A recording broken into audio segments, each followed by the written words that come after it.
What's up? What's up? Happy Friday the 13th. Yeah.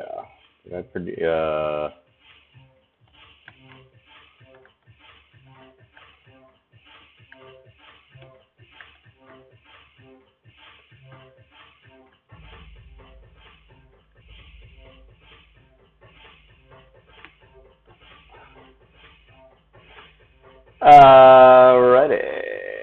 Boom, bada, boom, boom, boom. Welcome, welcome, welcome. Friday the 13th. If we push hard enough, we just may finish the Red Queen tonight, just so I can sign it Friday the 13th. And I'm cool with that. All right, let's get some paint in the thing, and let me check one thing.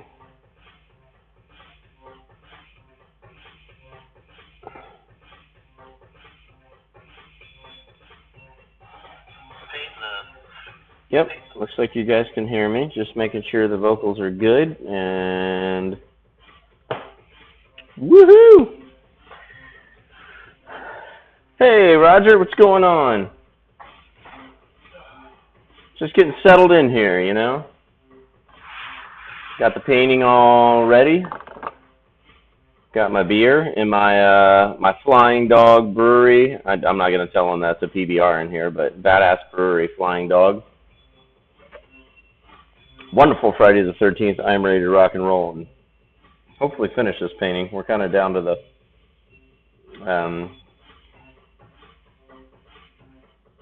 wire. Sugar's back. Hey, I'm back. He took a little techno vacation. A technocation. He's going to be working on some music tonight, so those will be the tunes that you hear in the background. And I'm going to do. Start soundtracking this Wizard of Oz painting time lapse. Oh, nice, nice. Yes, Wizard of Oz. We had a great time at Welcome to Rockville, one of Danny Wimmer's shows. I painted a 3D woodcut of the Wizard of Oz characters and the Emerald City and Oz and all that. And we time-lapsed the whole thing. So right now he's finished editing, putting all the video together, and now he's starting to soundtrack it. So I speed it up for. So we have a whole production line going on here. We've got it all on UHF. I want to watch that movie again. What movie? UHF, Weird Al Yankovic. I think I literally saw it when it came out, maybe one other time, and that was it.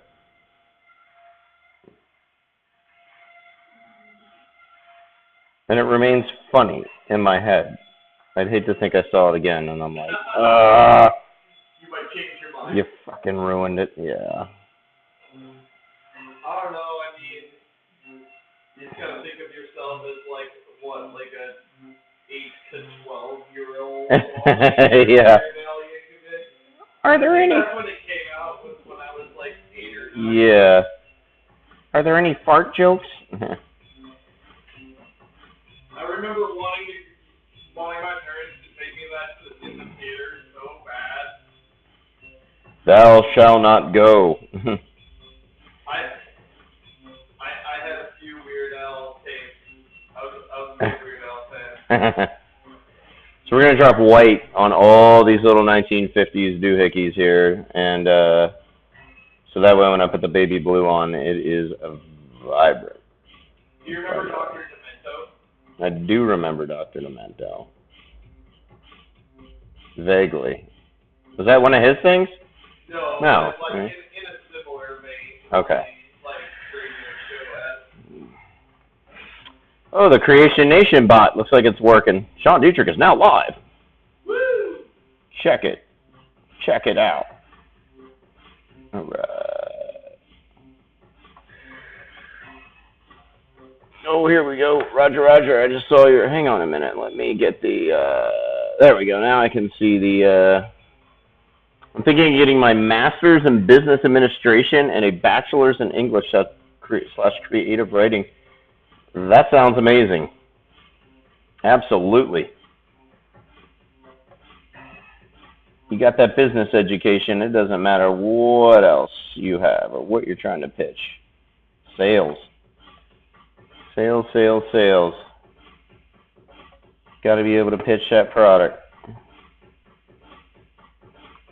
Awesome, man. I'm glad you're making some decisions, you know. Just got to jump on in.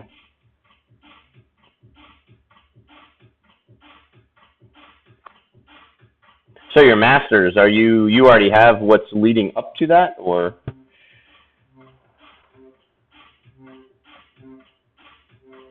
you're taking, or is it like an MBA program?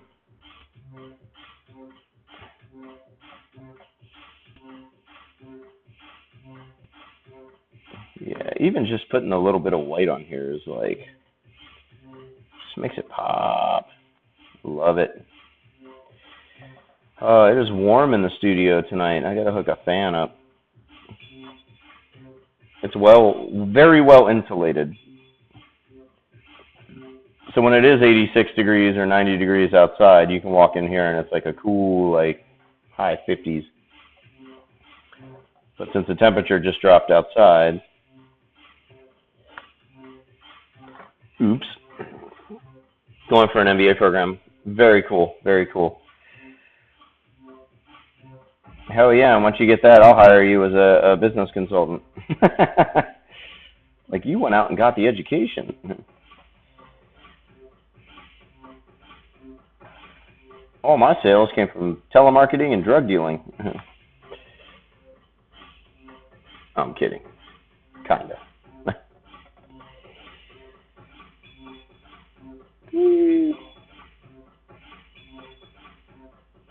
There we go. I did telemarket. I didn't sell drugs.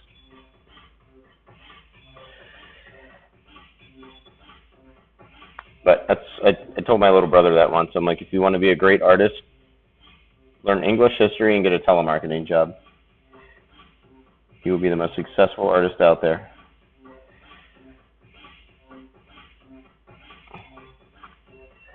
There we go. Hashtag drug dealing, yeah.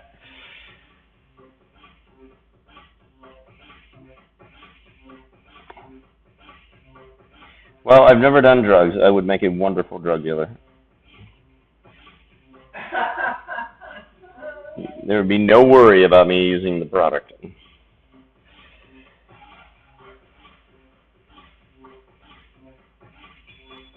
That's why I make a good artist. I don't snort the paint. I don't eat the canvas. I don't inject the brushes. Nothing to do with talent. This white's getting a little thick. A little thick. There we go.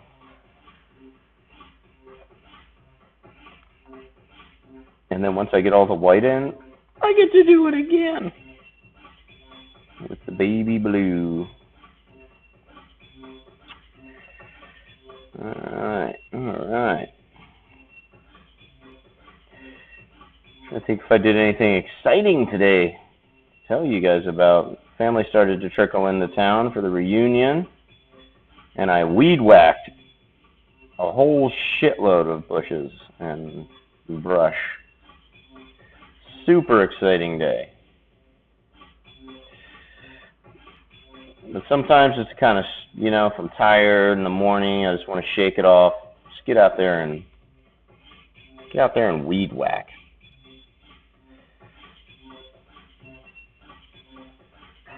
Because if whacking off doesn't help, maybe weed whacking will. There you go. That was some fine alliteration right there.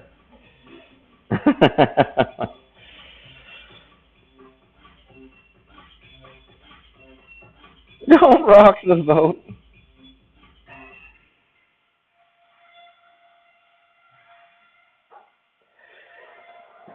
You can see just putting the white on really brings that stuff out. And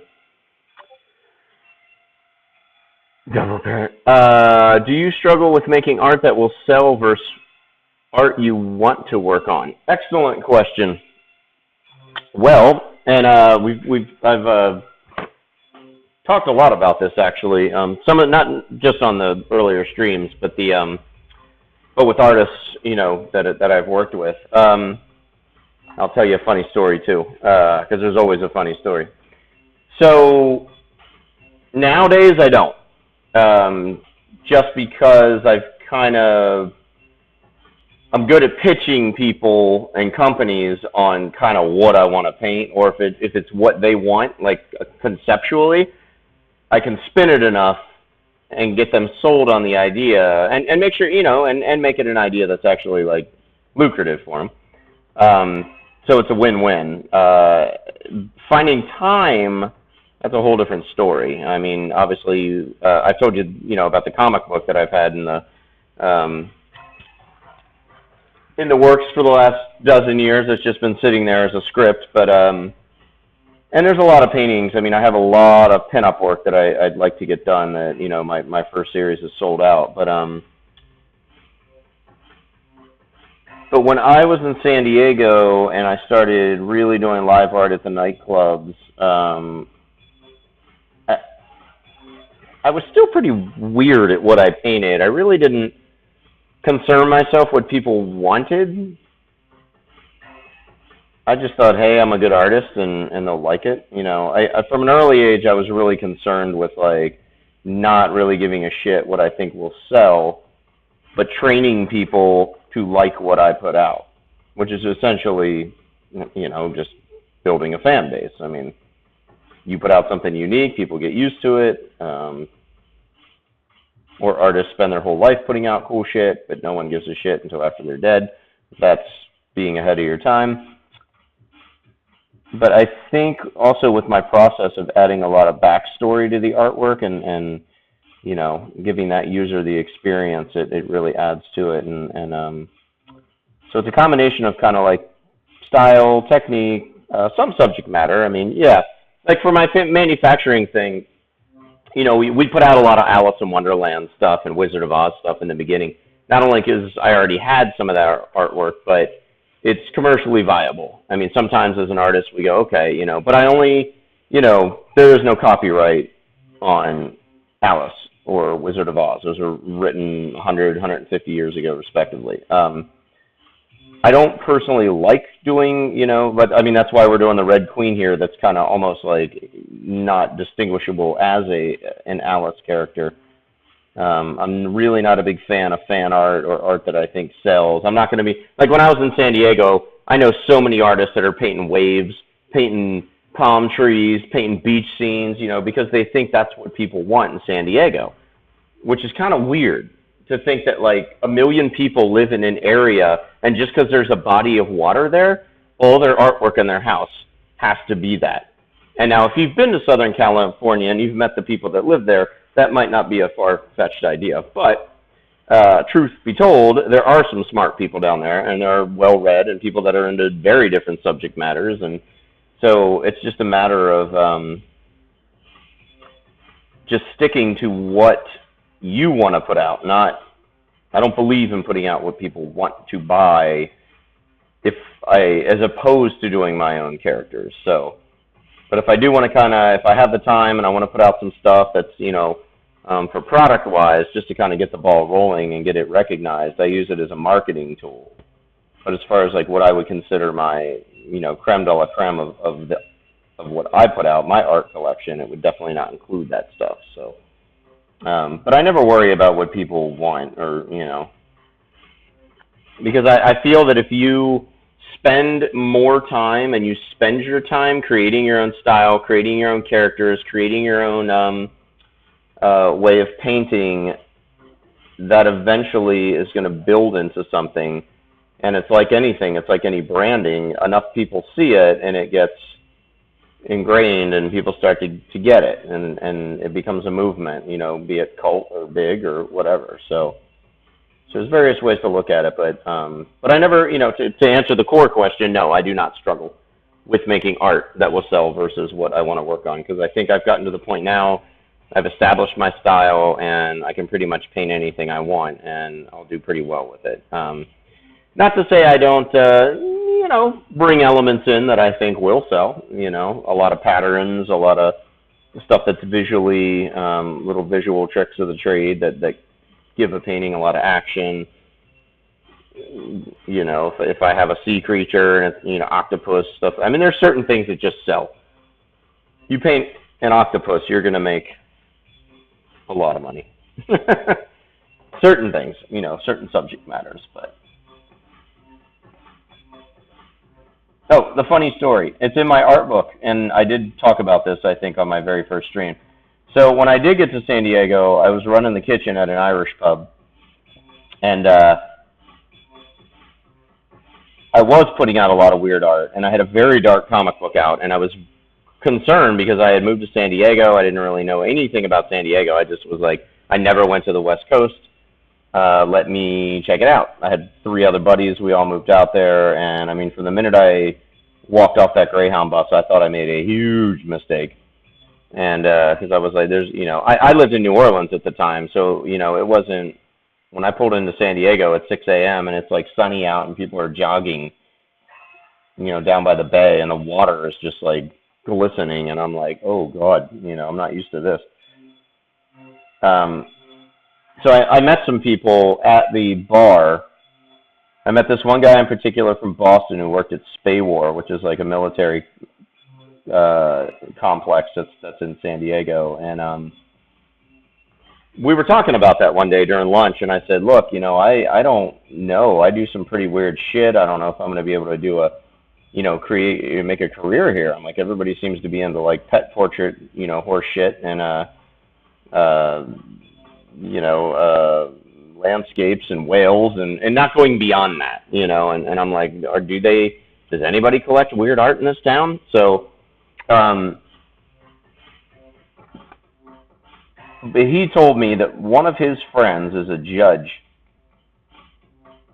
and this judge has a painting in his den of a Doberman with a severed penis in his mouth. And he said, this is a rich dude. This is a powerful dude. This is a conservative guy that would, he's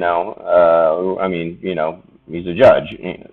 But in his den, there is a painting with a Doberman with a severed cock in his mouth. He said, you will have no problem selling weird art. And he's like, rich people have done it all. That's why they all are into weird shit. So your clientele is probably going to be pretty well-to-do. And he was right. But it was a nice little source of inspiration. And it really kept me going, knowing that one day I'd be commissioned for a dog with a cock in its mouth. That day hasn't come yet, but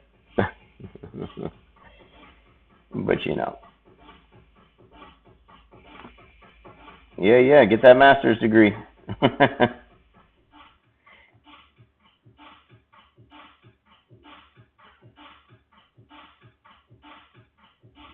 see.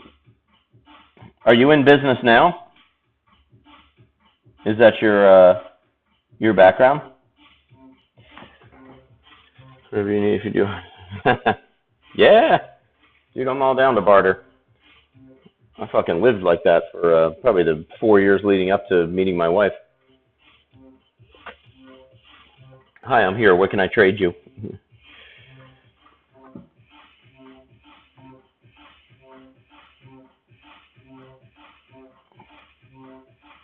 I traded for food, places to stay, drink.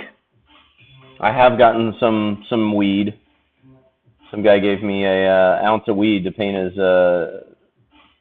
sneakers, Hunter S. Thompson, and then I went and sold that ounce at the party because I didn't smoke weed.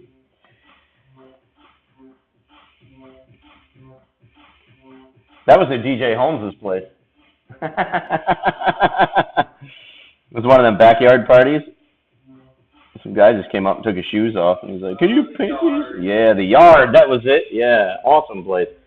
Yeah, guy just came up. He's like, "I got these white sneakers, man. Can you paint Hunter S. Thompson on them? And I got an ounce of weed." I'm like, "Fuck yeah."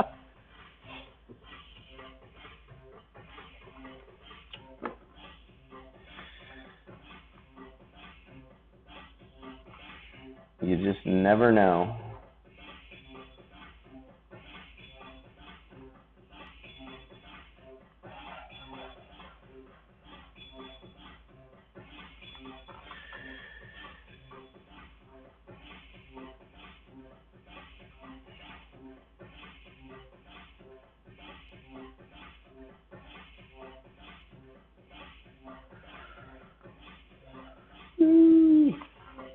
I took business in high school. I wasn't thinking I went into recently. Oh, okay.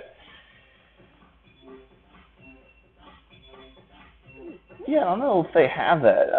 That is weird. I remember taking business in high school too, and I did take a business course, and I took about a semester at college, and then my first professional comic gig, or my first book got picked up, and I was like, okay, I don't have time for this shit, and I quit school. So technically, I went to college.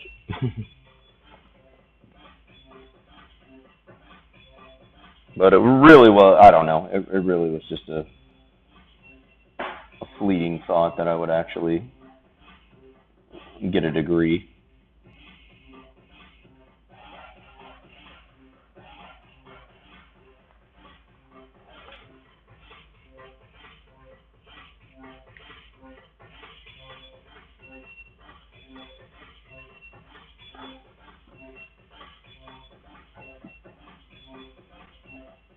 Let's see.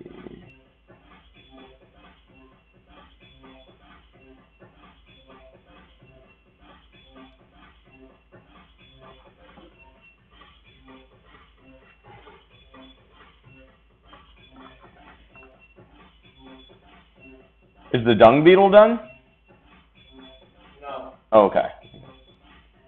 but you don't want to listen to me editing that. Oh, yeah, all right, all right. I thought you were hopping over to the, not like, oh, that's been streamed a bunch. No, I just, the part I need to edit is all the gunshots. Oh, yeah. And so literally I need to turn off everything and just, like, it would be silence and gunshots. For 4 hours or whatever.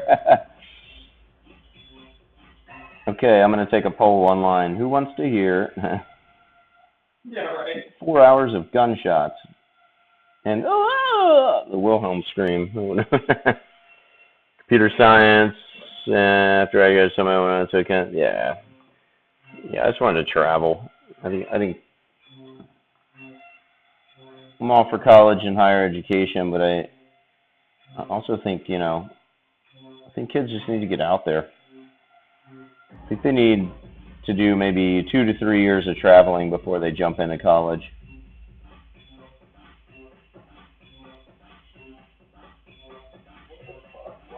Be a little more well-rounded before they actually hit the books.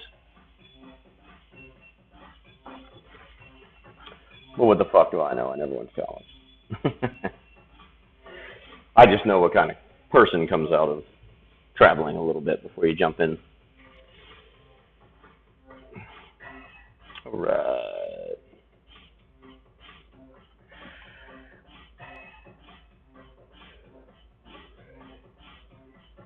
Okay. That actually went pretty quick. I mean, I know I didn't hit all the little scoopity-doo-dahs, but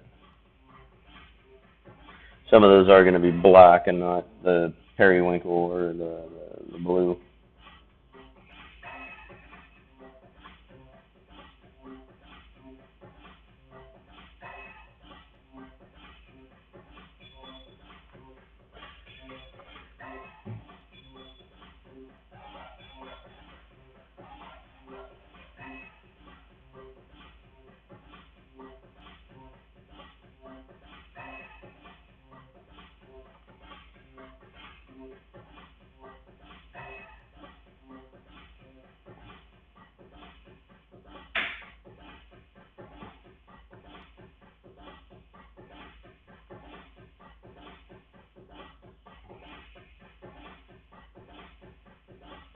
There we go.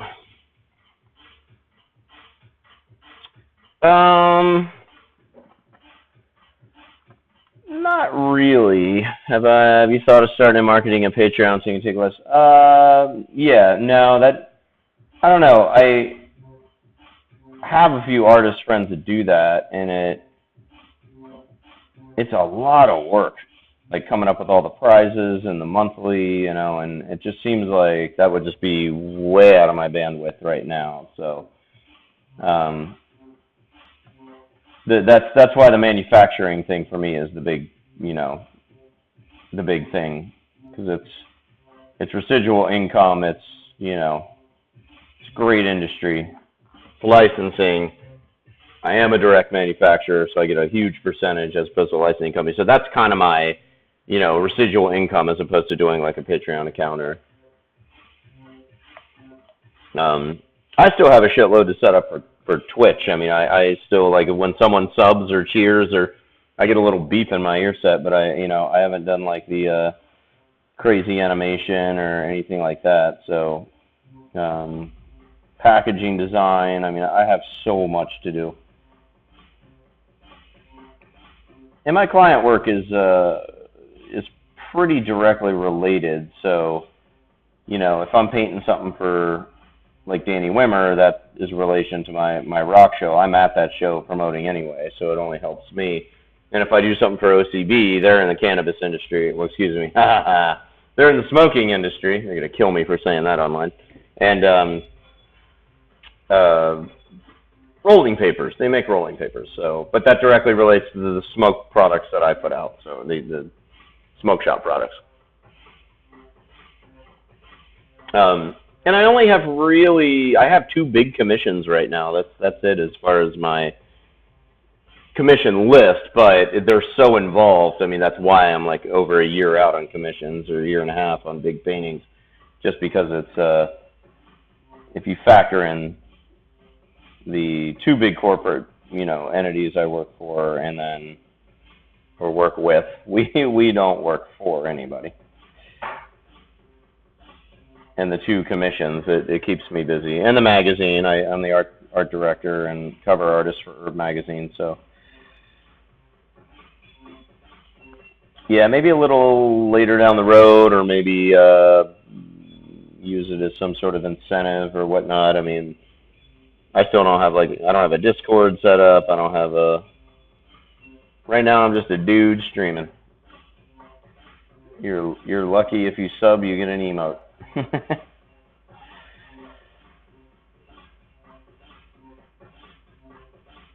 But not to say if you have the time and you can come up with some cool stuff to give your sponsors that's not a great option for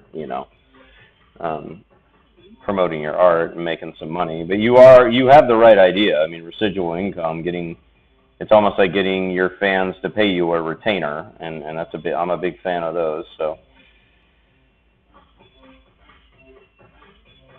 I dig the concept. But it's like Twitch. It's not something you can, it's a lot of work. No half-assery or, I mean, I figure it would probably take me a few months to set it up, to get everything cooking and get the designs for the stuff I want to give away and whatnot. So,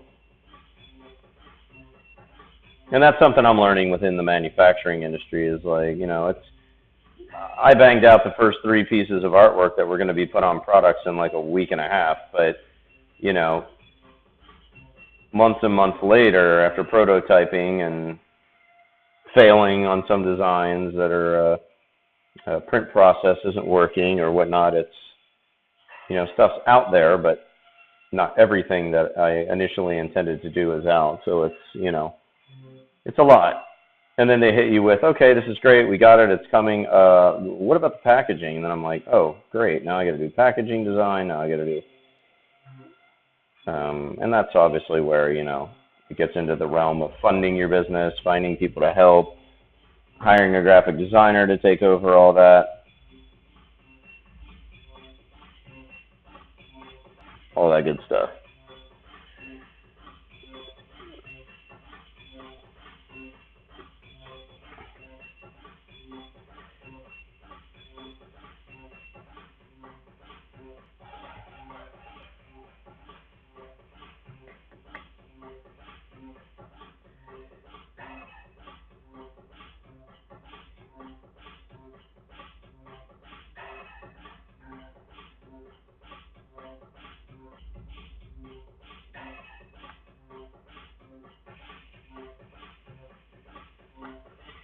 we go. And one more, and then we'll go and do it all over again with baby blue.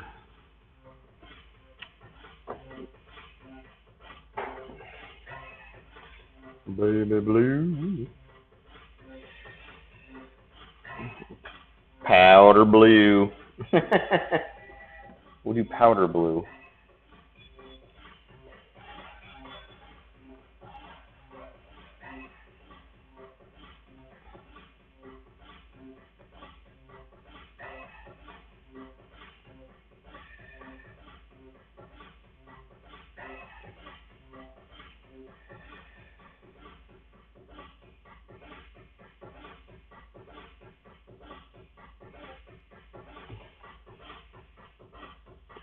Chug Club. There we go. Sweet. College is going to be so fucking expensive. Yeah, college is pricey, but you know.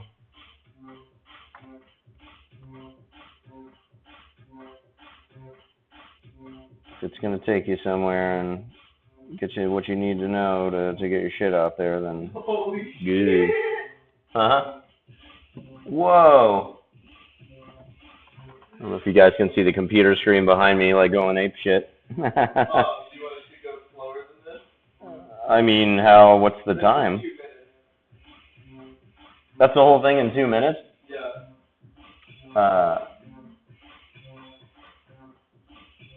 Nah, let's make it 2 minutes then. That'd be kind of funny. We haven't put out like a super high speed one yet. I mean, I basically, like, what it took, I sped that up times 5. Okay. Because it was like... That actually looks good while I'm painting, you know. 13 minutes or some shit like that. Let's do it. Looks great. The Gamp!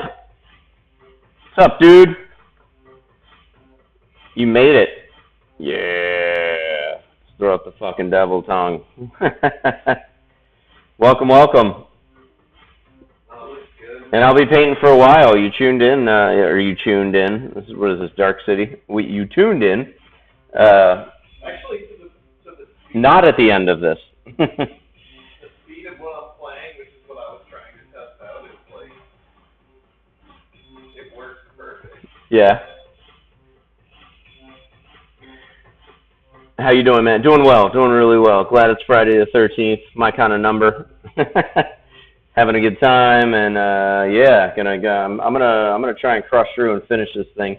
I may hold off on the lettering a little bit because I'm trying to figure it out, but I'll get the rest of it done and whatnot. But it's only worth it if you know exactly what you want to go for. Yeah, I think so. Yeah, college is such a well, obviously there's been a lot of debate about it over, you know, with just the immense amount of debt and whatnot. I mean, I didn't go to art school because I'm a painter. I keep painting, I get good.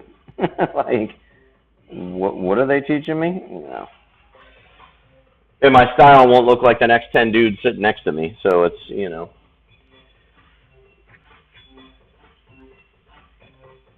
I don't know.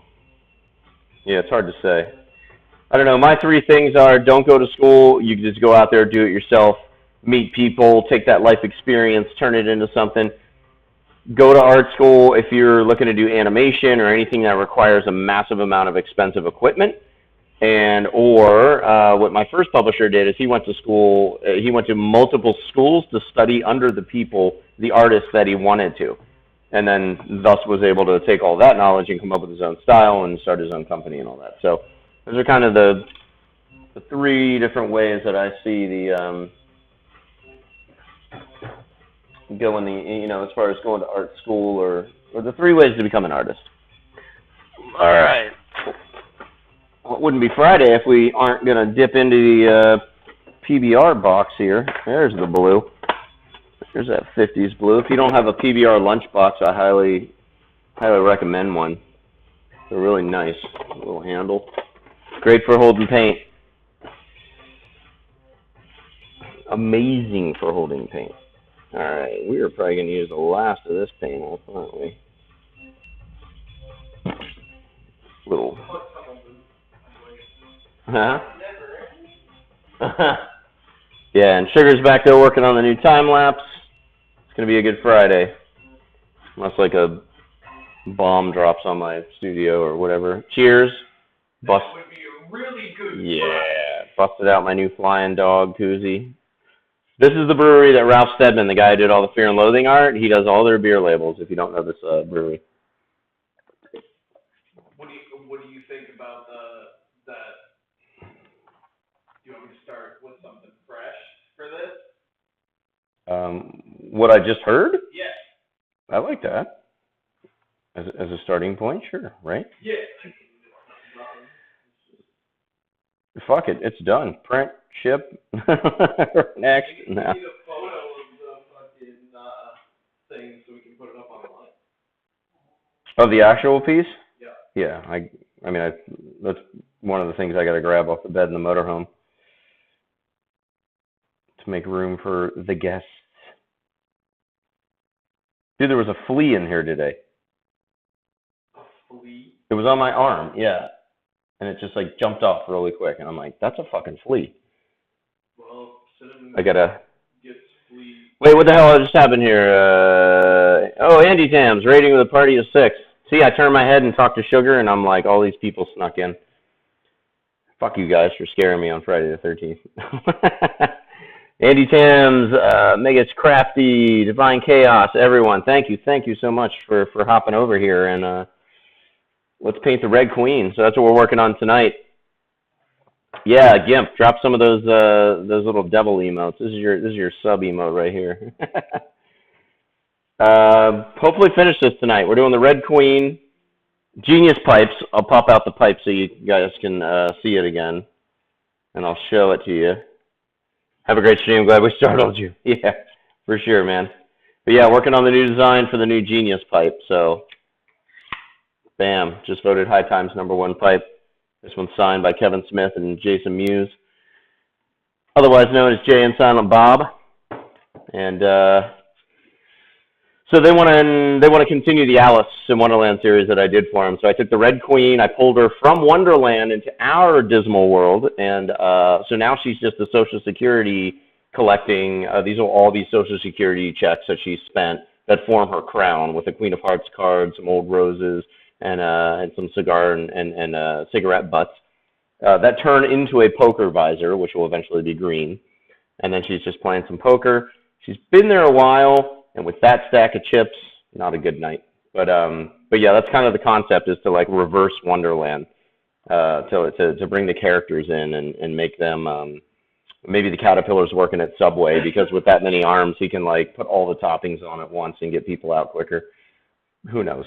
I'm open for ideas though. So, but thank you for the raid. Yeah, thanks for the follow.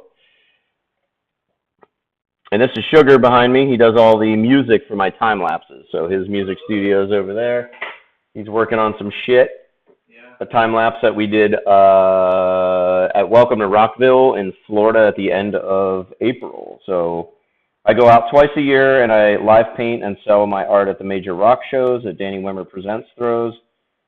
We're about to go and leave end of August for Louisville to do a couple shows out there, Louder Than Life and Bourbon and Beyond, and then come over to Sacramento for Aftershock as well.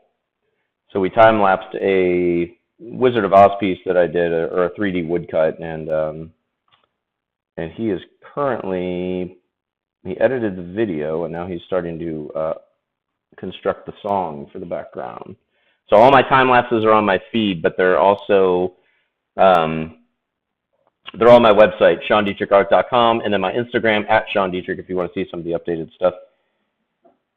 And that'll be my shameless self-promotion. And now we will paint. But yeah, just kind of you know, once I drew her in, I was kind of like, it needs a background, and so why don't we make it like 1955 in Reno, because she's not good enough for Vegas. We got to go to Reno, and honestly, the way, you know, well, Reno's kind of redecorated in the last couple of years, but about 12 years ago when I went to Reno, it looked like that they had not put anything into that town for like 40 years. So I thought maybe we'll just put these little kind of 1950s weird little symbols in the background, and it'll add kind of a weird flair to it. Um, so that is where we're at. And then I'll pick a color. We'll add some more salmon color to the background and kind of bring out more of a warm orange. And then haven't quite figured out the color I'm going to do for the little weird, I call them like little weird TV boxes. I'm sure there's an official term somewhere.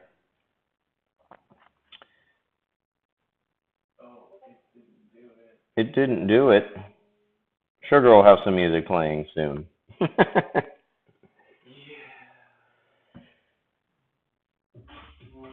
Do I need to put the technical difficulties sign up?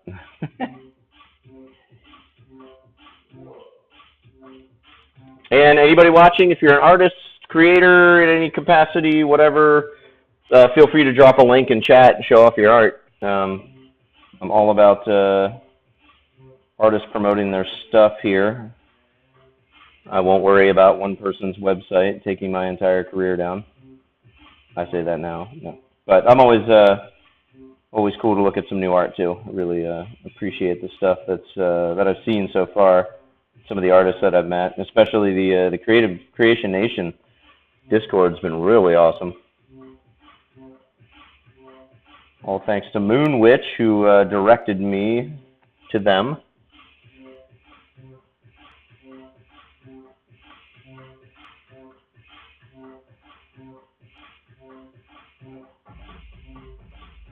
Oh, there we go. Thumpity thumpity. And once I get this thing up and running, like this behind me, that's an 8-foot wide tapestry. So I have two 32-foot walls in the studio that need to be muraled. So we're going to do some pretty cool stuff as the stream goes on.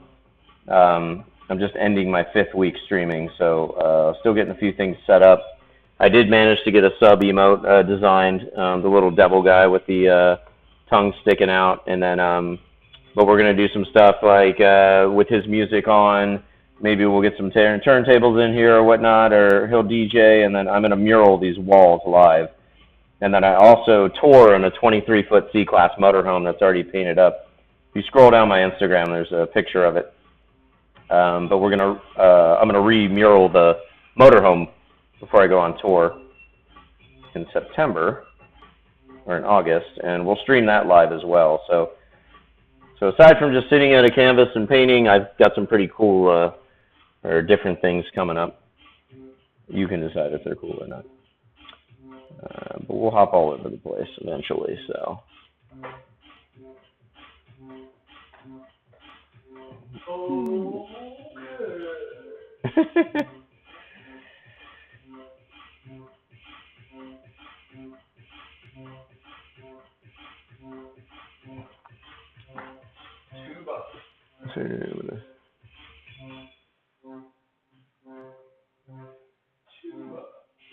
Oh, and Andy Tam, I just saw that message about, sorry to raid and run, but I have to run my son. Oh, cool. Yeah, I know that. I got two little ones of my own. 6-year-old boy, 10-year-old girl. And run is definitely what you do around them.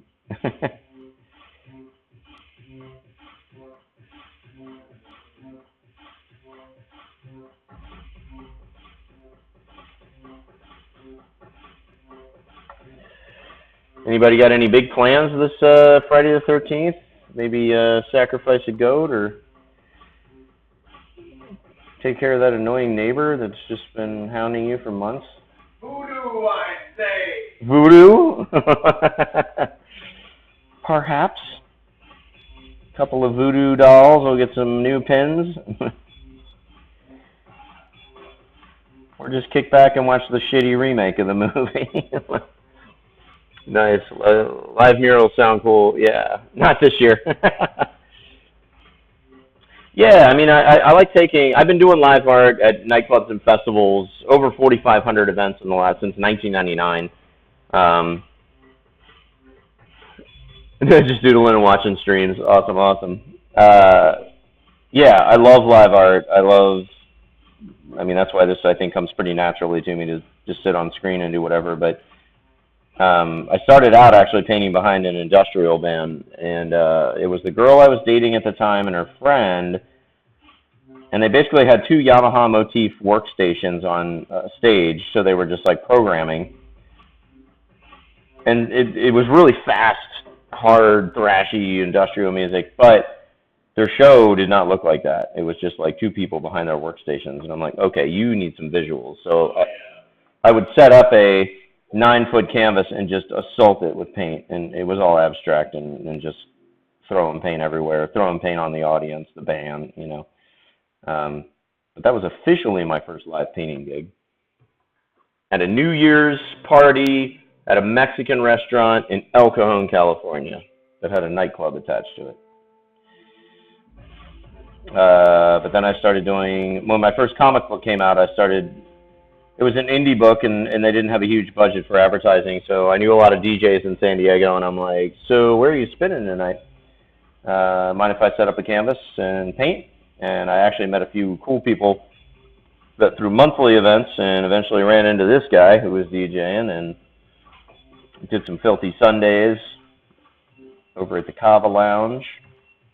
We did Velvet Revolution first. Oh, Velvet Revolution first. That's right. That's right. At Honey Beehive. Honey Beehive. Oh, yeah. Great clubs. All amazing bars that aren't there anymore. Yeah. Cava Lounge, Honey Beehive, Landlord Gyms, legendary places of just cultural hubs that San Diego just completely bowled over and gentrified, and their parking lots are condos now. So when in San Diego, leave. That was like, what was Dave Attell's show, the comedian? He did I forgot the name of it, but he would go city to city and he would sample the nightlife and go out drinking and all that. So he did a show in San Diego, and he basically walked out of a restaurant and he looked around and he's like, fuck this, and took the trolley to Tijuana. And the whole San Diego episode was in Tijuana. That's the best part of San Diego. Tijuana. Definitely the best part of San Diego. I mean, if you're young and you're in your 20s. If you're a little bit older and has actually established a sense of fear, yeah, go to Ensenada, yeah. What are you doodling, Gimp? You got a link to some shit, or are you just doodling what you are going to do to people on Friday the 13th next year? During the purge.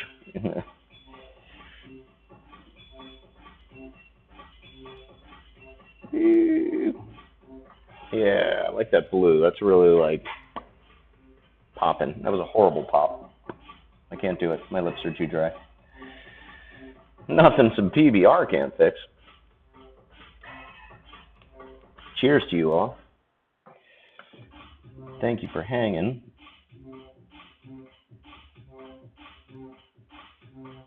I'm trying to think if yeah, I forgot to bring goodies in. I got new face shields and tapestries and all sorts of cool stuff, some new products. In fact, I got the new, if you watched my stream a few weeks ago, the Fear and Loathing in Kentucky one, and the Mad Hatter with all the honey dripping off them, and the honeybee, and Grind Rod back here, which is this big tapestry. I have some new mats coming out, neoprene mats for anti-slip for glass and whatnot. So, no new link. I'm new at this. It's a doodle of someone's phobia of toasters. I love it. Now you got to find a way to link that. He's doodling someone's phobia of toasters. like the toaster in general, or like just right when it pops up, or just the general fear of like the anxiety, yeah, of like waiting for the toast, like, or going, how long has that toast been in there? I know I put the setting on 3, but it feels like it's toasting a 6. I'll throw that motherfucker out the window. That is awesome. You asked a question, too. Pego Bob, were you painting West Coast shows or festies, East Coast fests? So started out in San Diego, did about, I don't know, let's say 13 years there, 14 years, no, about 12 years in San Diego. Did a few shows in LA. It was all nightclubs, and maybe like an art festival or like a local music festival. Nothing big like Lightning in a Bottle or anything like that or EDC. And then 8 years ago, or 7 years ago, I picked up my first tour. Sugar and I went on tour with our buddy Vincent Gordon and did Identity Fest, which was a big a traveling electronic music festival. First year was like Steve Aoki, DJ Shadow, Crystal Method, a bunch of other randoms. Really cool, fun first year, and it was incredibly grueling. It was one of those like 3 days on, 2 days off, do a show, 12 hours, drive 400 miles to the next show, set up, do it again. Traveled like 23 cities in 6 weeks or 8 weeks or something crazy like that. And that's how I started getting into the festival scene. So the next Identity Fest, when I started to get to know some of the vendors, and the next Identity Fest, the second one was atrocious. It was like nothing but dubstep, so that just brought out every poor motherfucker on earth.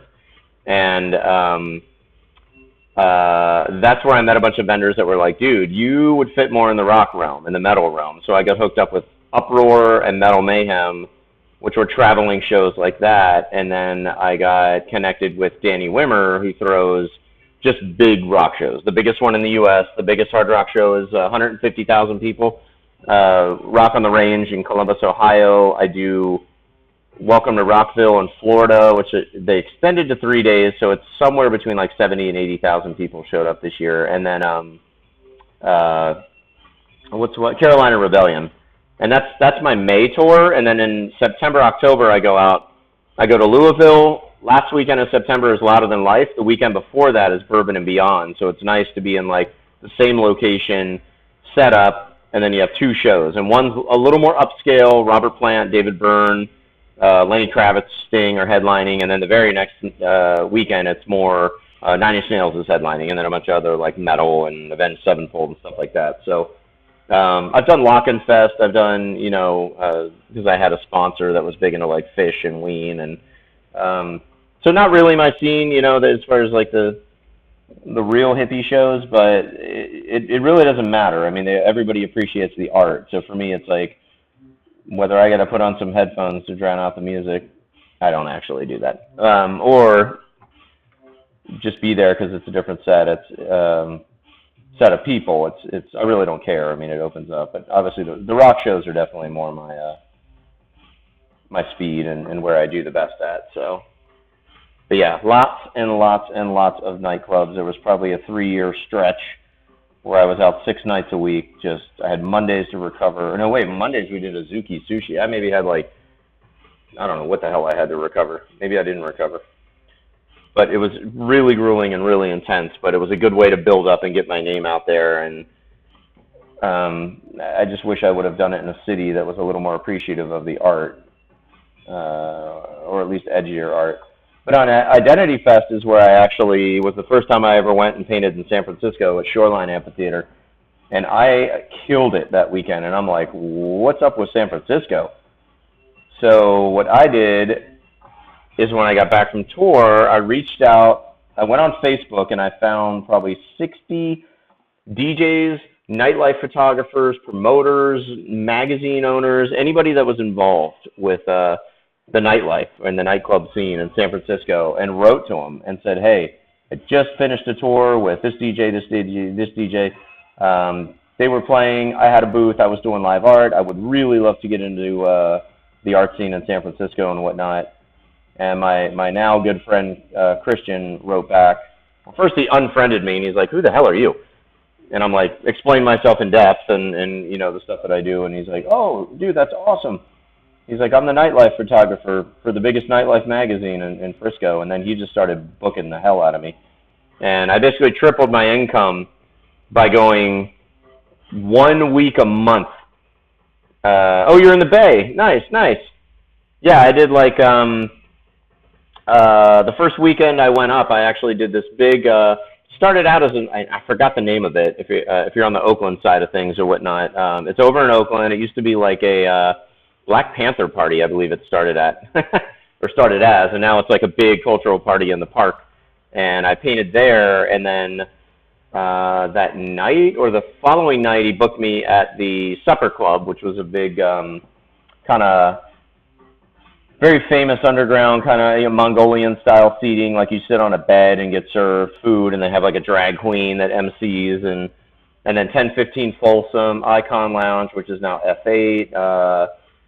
Trying to think of all the other places I painted at, and a bunch of just underground parties where I know the promoter name. There wasn't really well, there was Odyssey, which was an after-hours party. 50 Mason Social House isn't there anymore.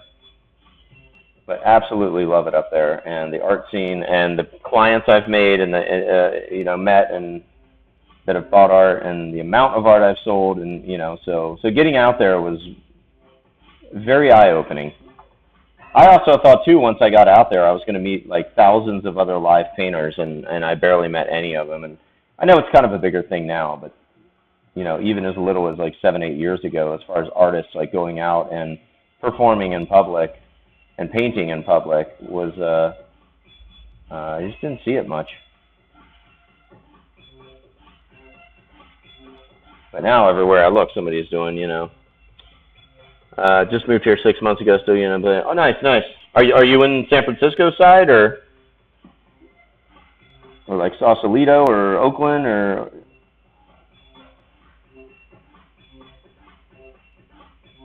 And San Jose, Cardiff Lounge, and Campbell. Used to paint down there a bit. I've got a mural up at the Facebook corporate headquarters, so if you work at Facebook, you can go see a piece of my art. Yeah, dude. All right, this shit's done. What? That song already? Well, it was already worked, and it Oh. was fucking 10 minutes long. I mean, I just had to squish it to 2 minutes. Nice. Damn, producing. Very, very cool. Can't do much more than that. All right, my camera sucks, but here you go. All right, you ready to see some toaster art?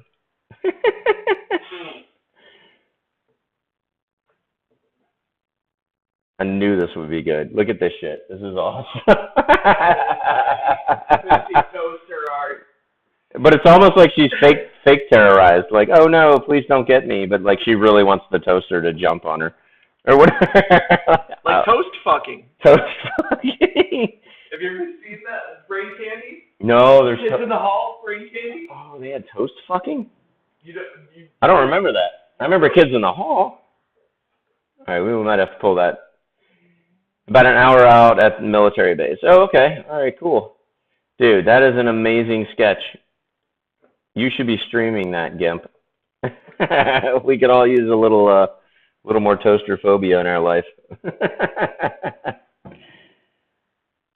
That's a Cartoon Network show right there. You're done, boy. You're rich.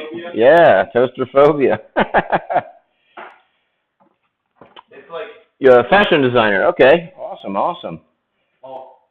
Every episode is like 30 seconds long, and it's like just like someone cowering in a corner. And like a toaster jumping out. Ding! No, just the toaster sitting over there like shivering like Dr. Cat style. Squiggle vision. Yeah. Yeah. Oh shit, he's in bagel mode. Fuck.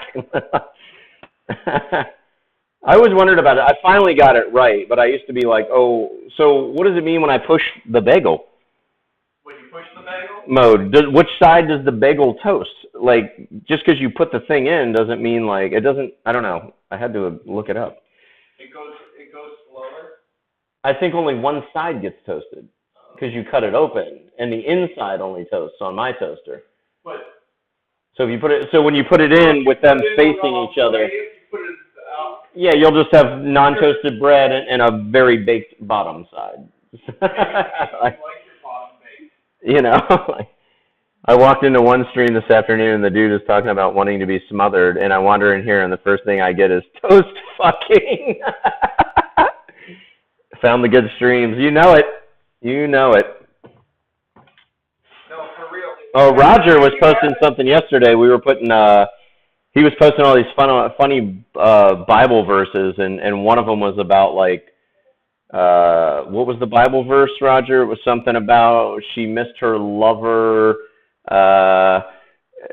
who had the dick of a donkey and the semen flow of a horse or something like that. And somebody walked in right when they saw that, and I was just like, that's a great way to walk in. And then I saw about 2 viewers just disappear, and I'm like, all right, we're starting to siphon them out.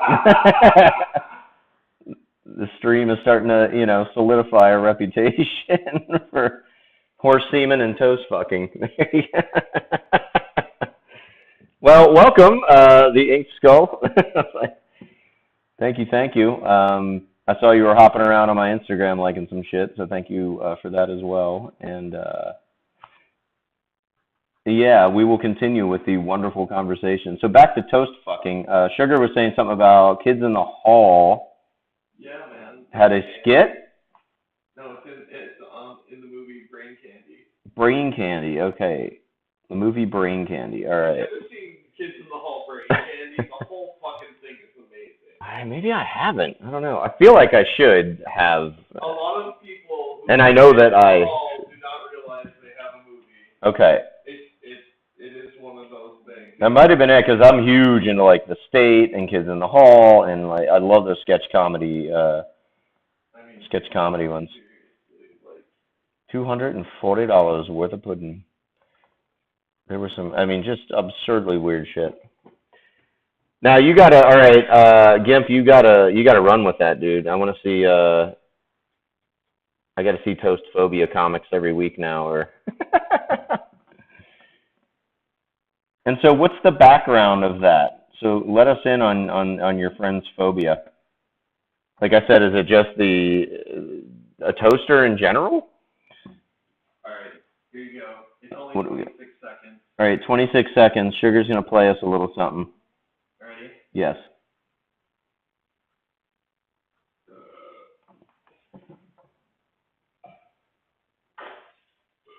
Hey, did you see that Nina Bedford show this morning? Yeah, that thing about toast fucking. You turn it up. Toast fucking. Yeah, it's the new thing where you get fucked with toast. The show this morning was about that new drug. Must have been a dream I had. There you go. Amazing. Oh, that show about toast fucking? The best part about that is those cops are sitting outside of a public bathroom on a stakeout to like arrest a guy that's known to be a regular like in there waiting to suck dick kind of situation. Awesome. It is a great fucking movie. Like it pushes boundaries. All right. I gotta watch the damn thing now. It was another art streamer. She confessed to us she had a fear of toasters, and we didn't let her live it down. Excellent. Never let people live that down. I mean, anything, like not just fear of toasters, because I don't know how many people you're going to meet like that in your life.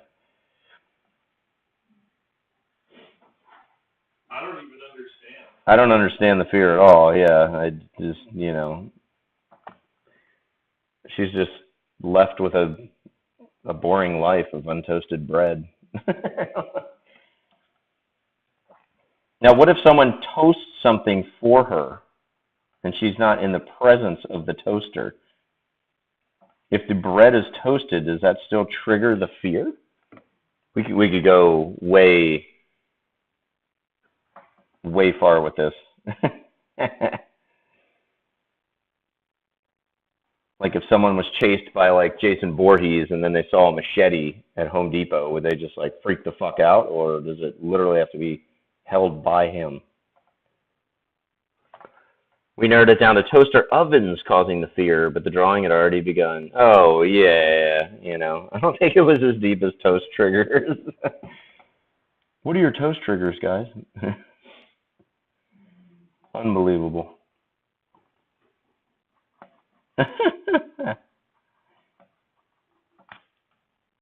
This is why you don't admit shit like that on Twitch, on stream. Or maybe it's why you do, because then you inspire other artists. to do drawings of your fears. All right, we have. I don't know why that white felt like it went on quicker. Because clearly I feel like I'm be giving less of a shit about getting the blue in the lines because I know I'm going to outline it. There we go.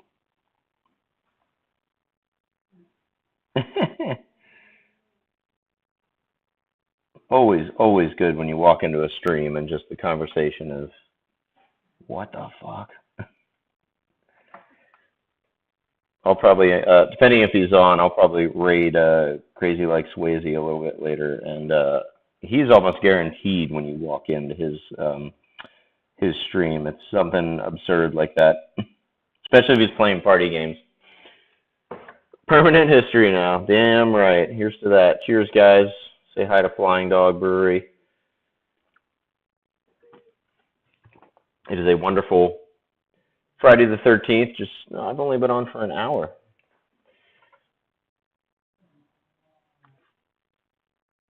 But I was late coming on yesterday. I got a big family reunion coming up next week, so I'm trying to get a lot of streaming in this week because it'll be, if I do stream next week during the reunion, it'll probably just be drunken ramblings and, stuff that will then inspire the GIMP to do cartoons about me. Oh, it's Saturday the 14th for you? Oh, yeah. Hey, Dianthus, what's up? That's right. You're in Australia, right? Or no. New Zealand. I'm trying to remember everybody. See if I got any of that right.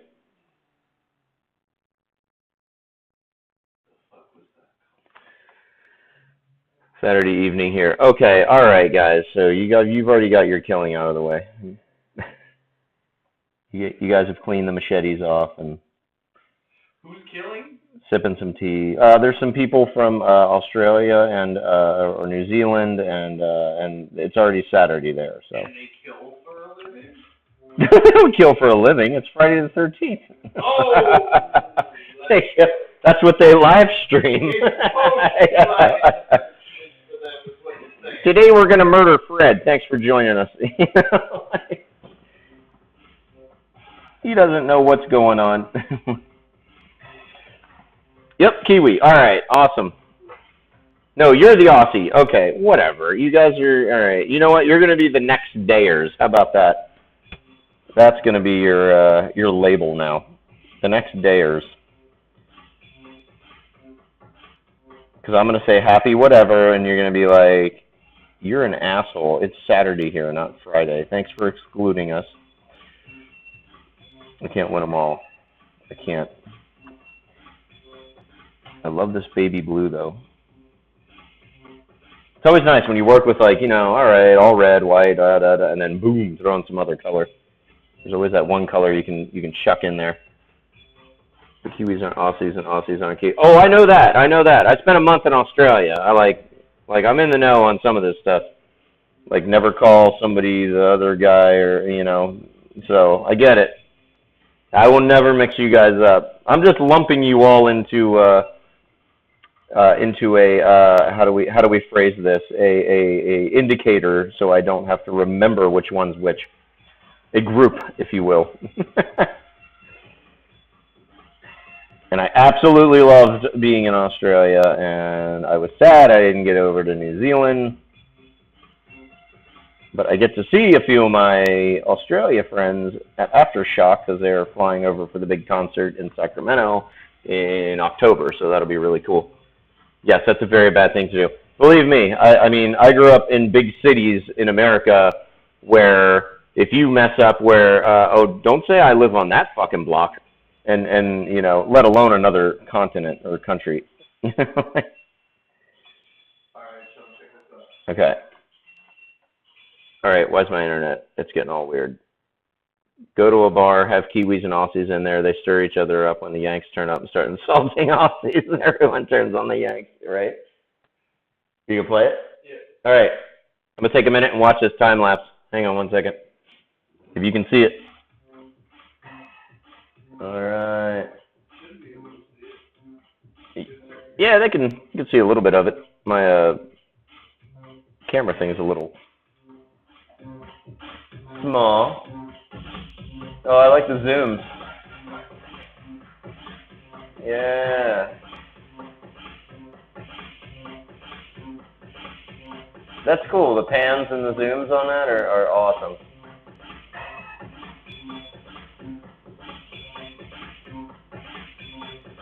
And then when I do finally post this time lapse, there will be there's a girl passed out on the grass behind this shit. Oh, right there. There's a couple just drunk as hell passed out on the grass. And like the cops walked up to them or the medics and they walked off and then she just started to heave this slug thing out of her mouth, which I think was vomit, but it was so thick. It just looked like she was giving birth to something out of her mouth. So I had to run and go get the medic. So I think that part's cut out. And they're like, oh yeah, we talked to her. She's okay. And I was like, dude, there's like an alien coming out of her mouth. She is not okay. And I'm like, if someone's passed out drunk in your front lawn, are they just okay? Like, no, you're going to do something about it.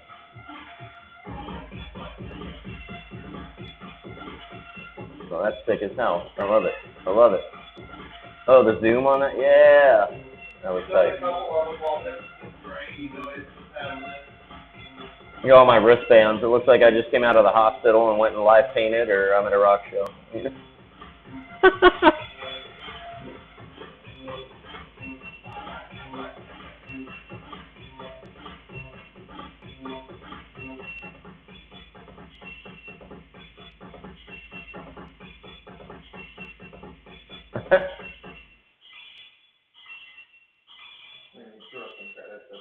All right. Dig it? You saw it here first? Well, you kind of saw it here first. It was the size of a postage stamp, but I saw it on a nice big monitor.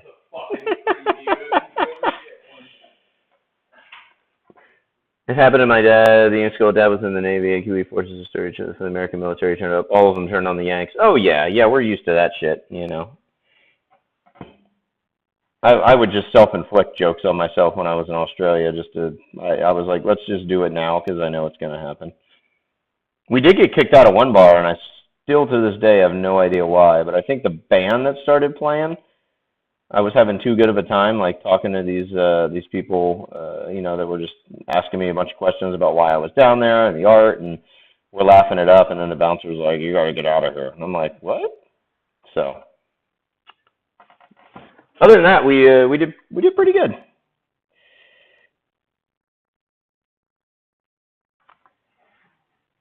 There we go.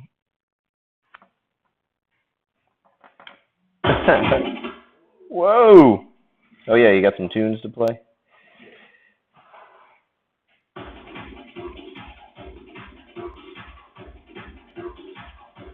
This is Richard Simmons' new Sweatin' to the Oldies. For the, what is it, Mad Max edition. What's that fucking festival in the desert? The Apocalyptic Festival. Burning Man? No, they have one that's like Mad Max style. Like more apocalyptic? Oh yeah. Dennis Michael, I think, has gone a couple times. Not in the United States? No, it's in the U.S. Yeah, I got buddies that have played there. Their industrial bands have played, like... Oh, Wasteland Weekend. That's it.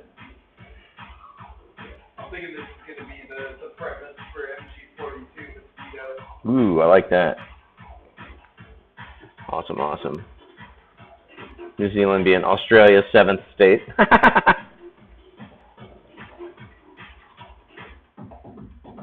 mean, it's all in good fun. When it's in good fun. I mean, I came down there from America, and I'm like, we're a pretty big international joke to begin with right now, so I was like, I don't give a shit. I actually really dig what other countries are doing. And I will probably one day move my family out of the States. Or at least have a second home somewhere, you know, where I can travel and see some, you know, experience some different culture. The food in Australia, oh, I will never stop raving about that. Holy shit. I did not have a bad meal. Even the ones I had when I was sober. And I guess that's not saying much since we pretty much woke up drinking.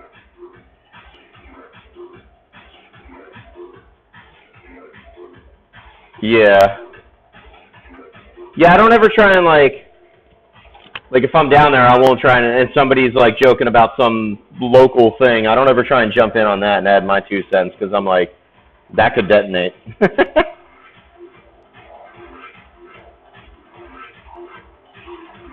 But I was down there when you're, who was the prime minister that quit? I think there's been a bunch, but like in 2, 3 years ago or whatnot. But they wanted me to include that in a painting, so I did have one piece of live art I did at a club that featured a little bit of your politics. So,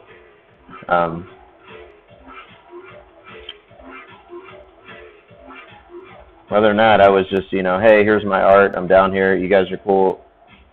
Let's have a cheeky beer, which I guess is a thing.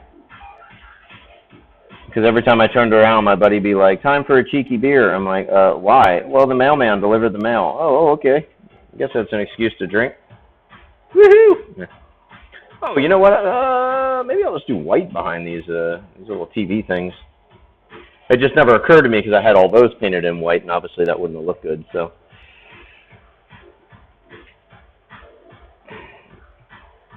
Kevin, Julie, no, they don't sound familiar. I'm not sure, was there a, yeah, I don't know what it was, who it was. I should know this. It's like has to do with the painting I did. I should know the backstory.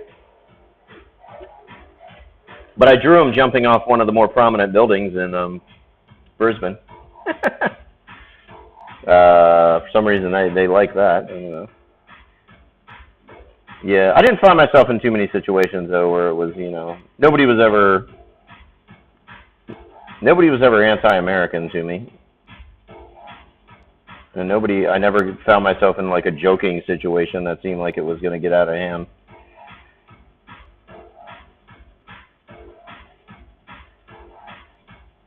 But I also paint a lot of weird shit, so maybe they didn't know like which side of the mental asylum I was coming from. Tony Abbott, boom, that's it. I was just about to say, is there a Tony? That's the dude. Yeah, now that you wrote it, that's exactly who it was.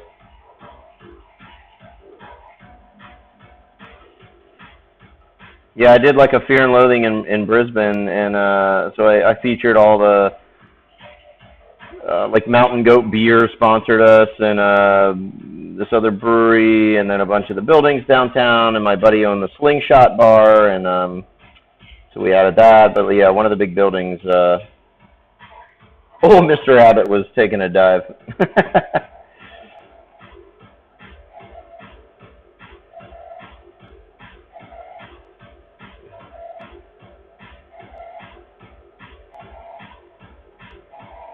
Yeah, it was fun. There we go. Yeah, that's just a little white back there. And we may, alternate and even throw like a color on 2 of them and keep 2 of them white. So I had to Google it.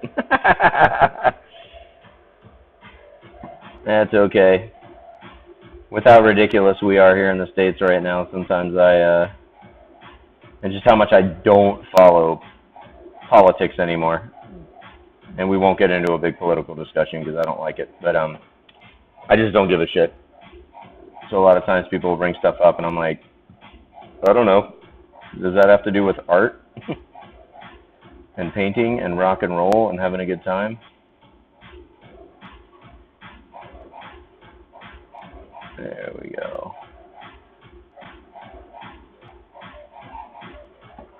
Yeah, and then I'm going to go through and we'll hit the black ink, and I'll detail these guys out, and then I think the next thing I want to do, because I'm left with the poker chips, the cards, all the kind of some of the Social Security check, a little detail work. We'll drop the green in on the visor and start fading that in, and really make her look like a poker player or an accountant.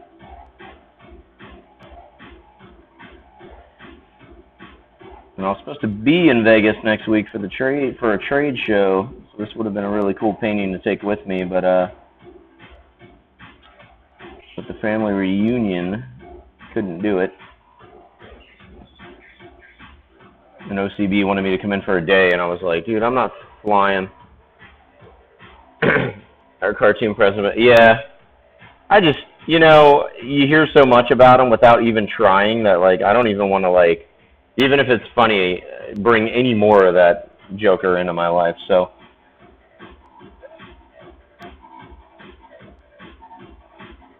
But I have heard of the show, yeah.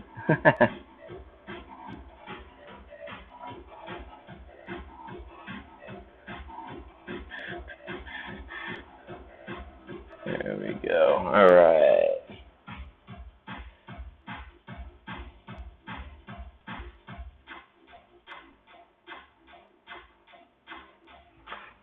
My internet been glitching.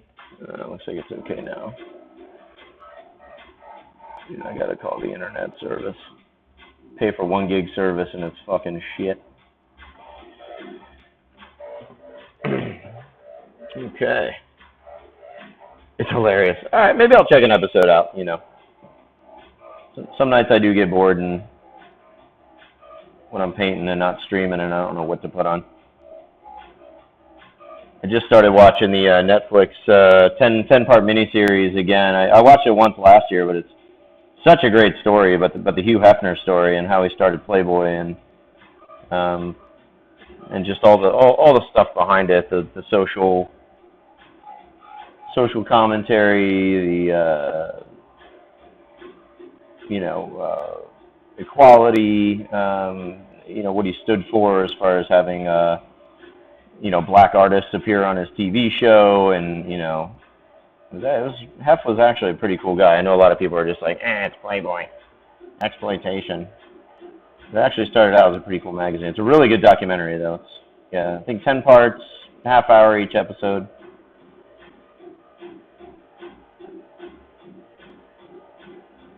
There we go.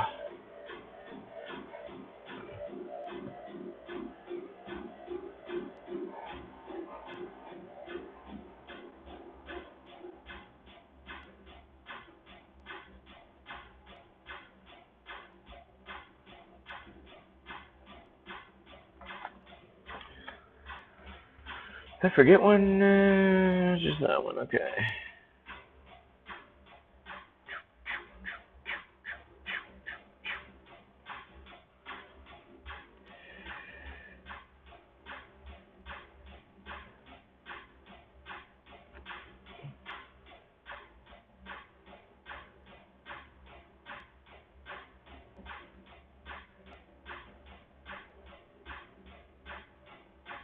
Go.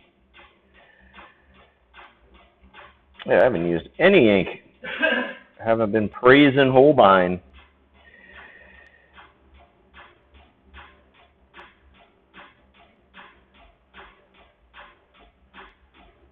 Only color. Well, last night we did a pretty good amount of ink work. Did all the leaves, did all the roses. And I like the concept of pulling the characters out of Wonderland. That came up after the fact. The original concept was just to paint. Need food or coffee or both. I thought, yeah, for sure, I will be here.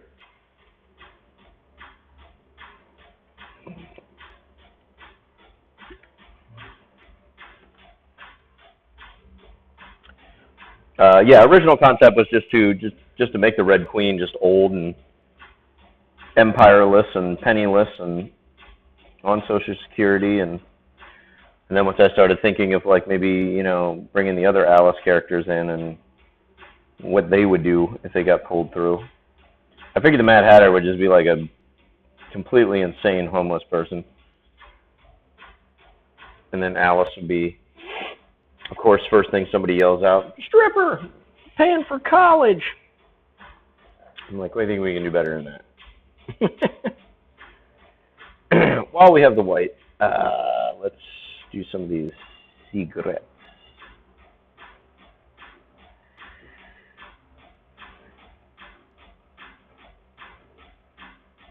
Man, I'm going to have to put that toaster in one of my paintings coming up. The claws on that damn thing were huge.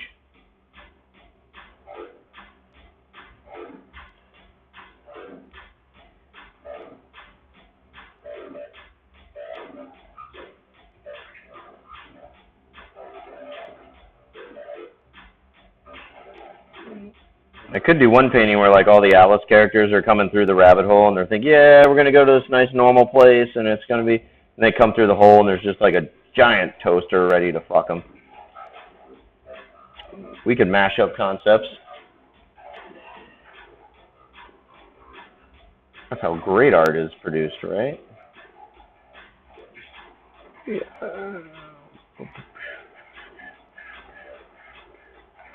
Okay.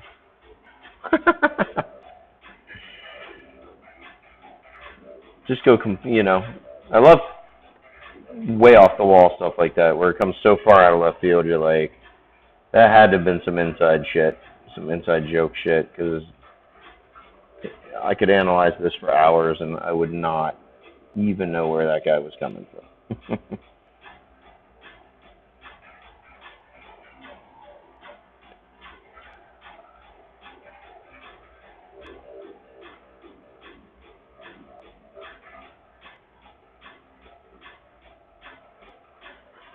Whoops. Almost flung my brush.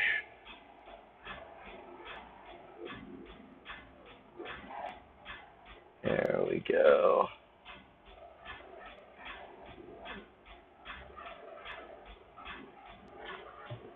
All right. You're right. And yeah, next week I'll hop on. I got a bunch of new samples coming up of some of my new products, and then I keep forgetting to grab one of those hand cast resin alien figures. I'll show you guys some of the actual 3D like figure toy things that I'm putting out that are all going to be hand painted. And whoever commissions one gets to pick the color of like the flying saucer and the brain, and you know, so a little bit of a collaboration. And then eventually I'll be working on a few of these bourbon barrels. So these are just like 2-liter bourbon barrels. They do have the bung and the spout and all that. But I did a bunch of these. You can see them on my Instagram. There's a Cheshire that's blacklight reactive, and then there's like one that has like a kraken head, and then a bunch of like tentacles with a fish, and then like my name and another tentacle over here, and that's all blacklight reactive as well. So I'm always looking for different, you know, and since I'll be at a bourbon festival, these little bourbon barrels, we did 2 last year. If you give us your email address, we give you a raffle ticket. So we raffled 2 of them off and brought in like 700 emails or whatever. So for that, this time I actually ordered about a dozen of them, so I'll have a few to sell and we may raffle one off. But and I'll be doing some stuff like that online too for the stream as well. I just haven't figured out exactly what I want to do for you guys, but we will see. And let's get into the ink. We love our ink. Holbein, best ink on the market. Where's the damn camera? There it is. It's like right in front of me. I'm like, ugh. And I need an inking brush. Oh, let's see. Is this the 2? That's the 0. Bear with me one moment. There he is. Wash this guy off.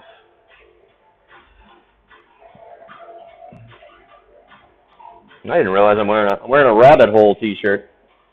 Absolutely nothing to do with Alice. Yeah. This is a bar in San Diego. I did 5 murals. And they didn't, we didn't want to do something obvious. So, you know, like this piece isn't the Red Queen unless I tell you it is.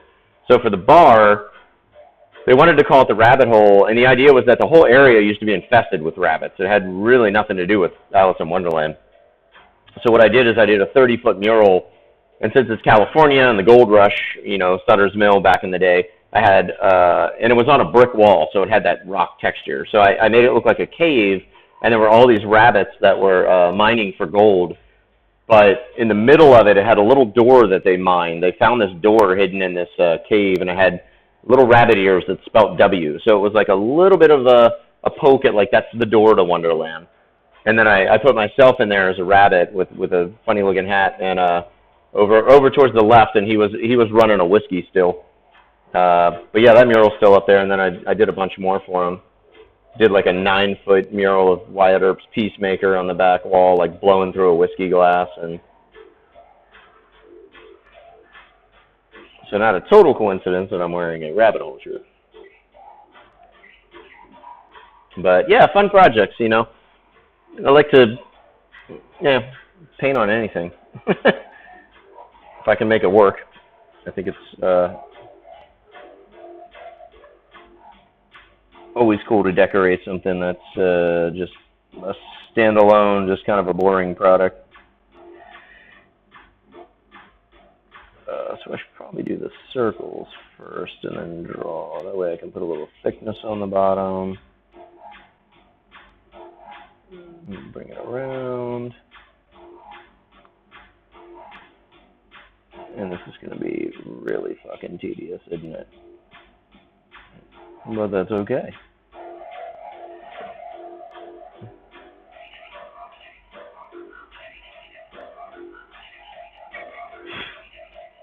Fucking fruit fly. Sometimes I have a visitor that'll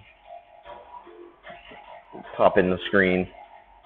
Like Bob Ross used to have pet squirrels. I have like, you know, moths flying the camera. And flies.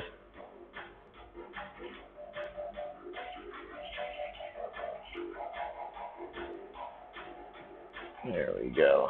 Yeah, those are going to look nice.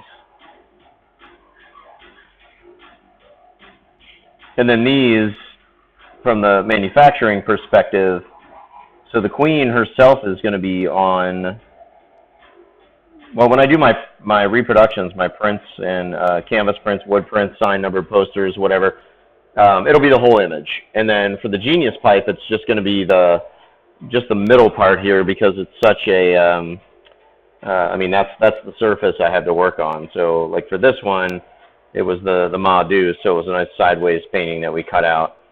But, you know, it'll go something like that. We'll figure her out, you know, into this design. But for other projects, these patterns are actually, when we zoom in, we're going to pull them out and use them on, you know, as far as backgrounds on different products, you know. We put out a line of, like, designer fiber, reusable bamboo coffee cups, you know, like, you can use them a few times, you know, but they are recyclable, sustainable, and whatnot. So we might just take some of these patterns and textures out or zoom in on certain sections and replicate them around the cup. So it's almost, you know, making the painting work multiple times for me, which is always a good thing when you're, you know, when you don't have a lot of time, at least outside of painting.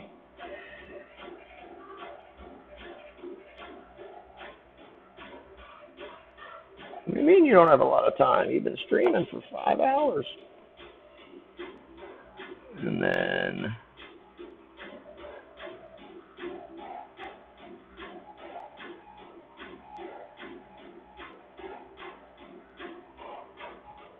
there we go. So let me zoom in on that. You can kind of see, like, so it'll all be nice black outline and whatnot. I guess I can paint this one in zoomed. But it's always nice to add different elements to backgrounds and whatnot. Because originally, when I inked her in, these weren't there, and it was just like her. And I'm like, even though that would work for the pipes, because you won't see the background for the actual reproduction of the art itself, it would just be kind of boring.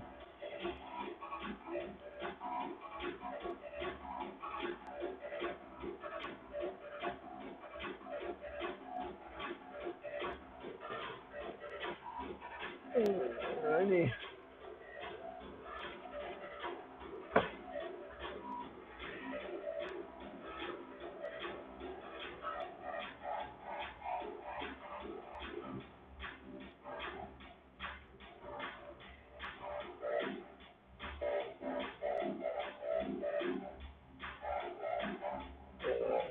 little bit of a thinner brush, maybe. Some of these lines. Whoop. There we go. Get that back on camera.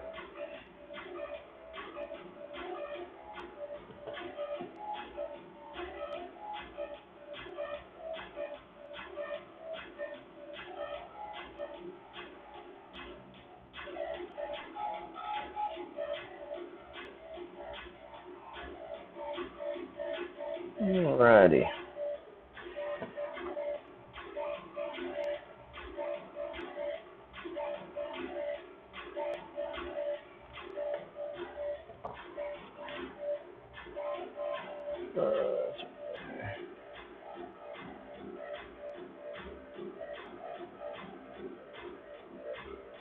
You were supposed to release the new rolling tray too in Vegas.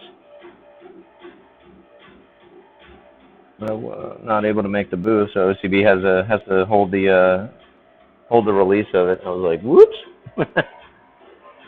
But it's cool one, and it's based off a painting called Max vs. the Octopus. So I do kind of these sci-fi paintings, and you can look it up on SeanDietrichArt.com and actually see the painting, Maximilian vs. the Octopus. But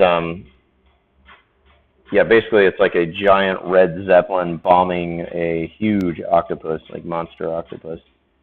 But they put out a rolling tray that had the Zeppelin at the top, and then the second tray, which has the octopus at the bottom, that you connect to the bottom rolling tray to form the whole image, is supposed to be released next week.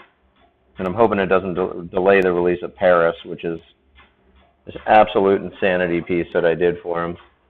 It's one of them paintings you start off and you're like, yeah, this is going to be whatever, and then like 60, 70 hours later, a painting, you're like, okay, this is a motherfucker.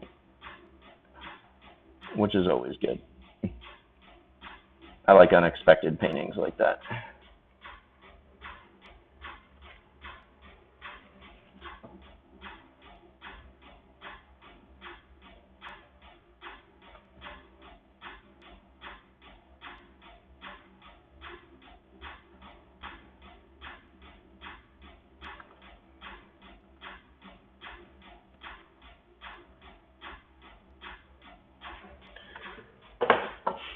Alright.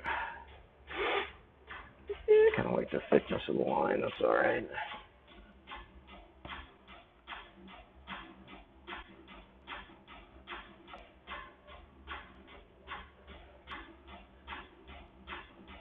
I hate when you get a new brush and it starts to split.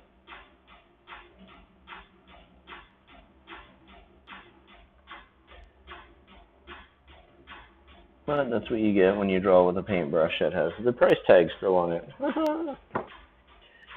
Let's clean it.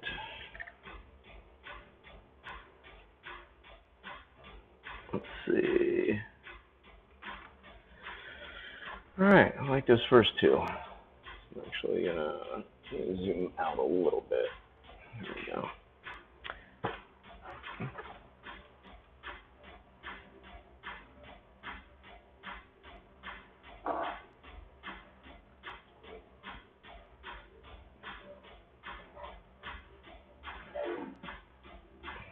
I think that looks like shit. Oh, yeah, this brush is just not working. Alright, buddy, you're done. Next.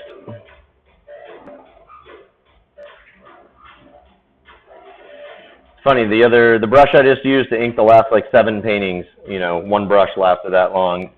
That guy I pulled out last night. And, well, he was shortchanged at the gene pool.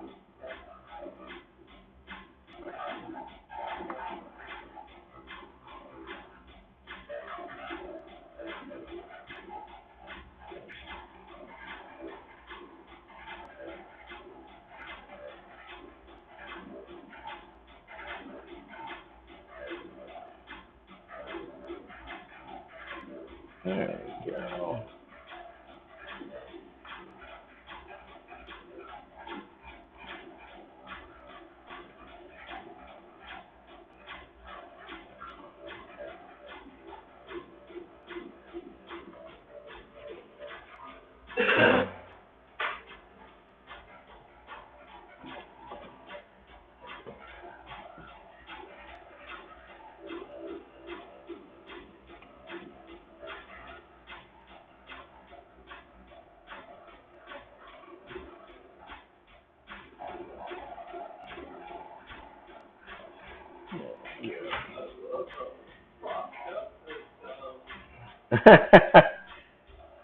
Yeah, I like it. It's only 3 sounds. Really? Yeah. That's a lot for techno.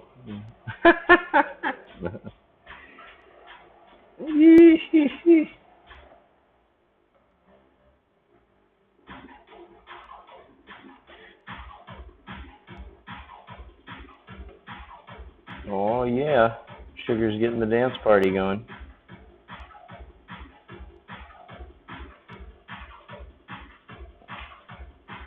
I never thought that I really liked producing this fucking fast music, but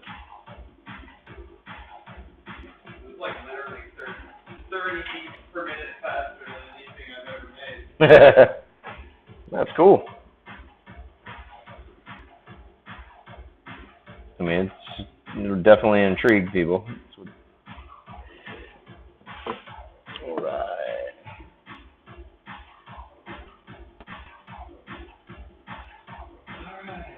It is Hot Red Dance Party. Woo.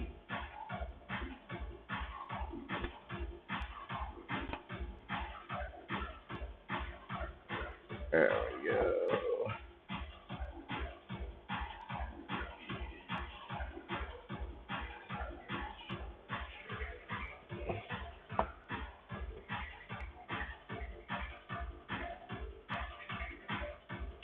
Oh, crazy like Swayze's playing party games.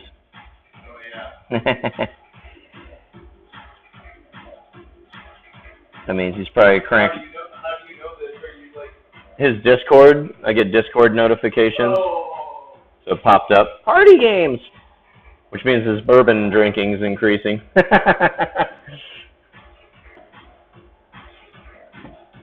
He gets mad when he's not drunk enough.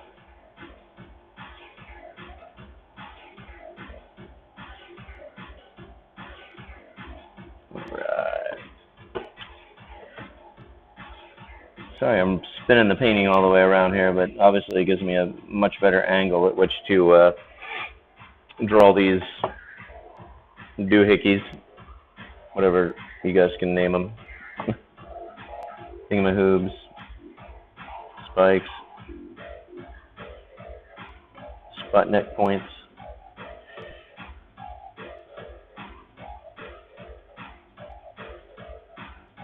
I think I'm gonna splatter some red on the wall too, make it look like maybe there was like a fist fight.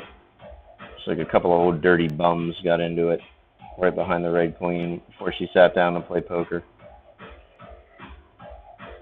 It's just such a charming city.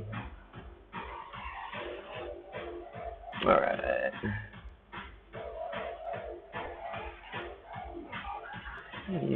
Go that way.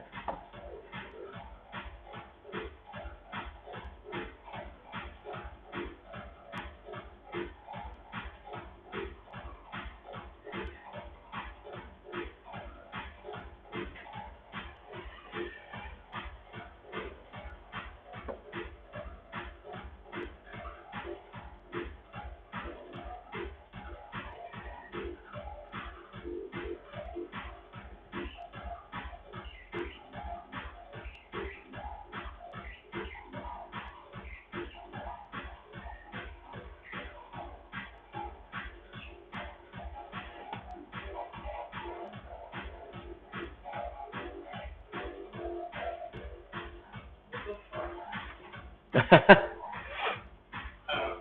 not really learning, understanding how this whole new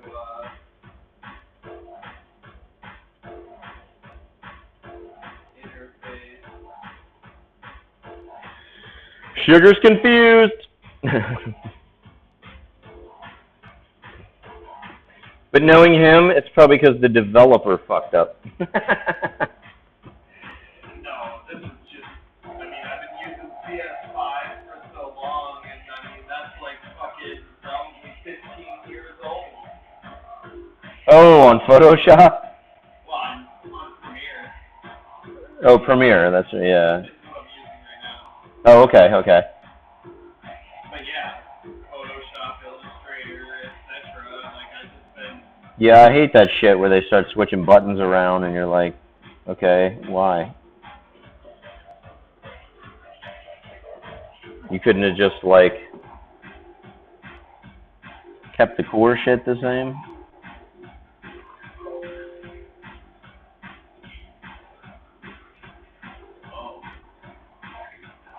There we go. Whee! Okay. Thought I was playing my famous game. Sean draws off camera because he doesn't pay attention to where he zoomed in on, but I forgot I had zoomed back out.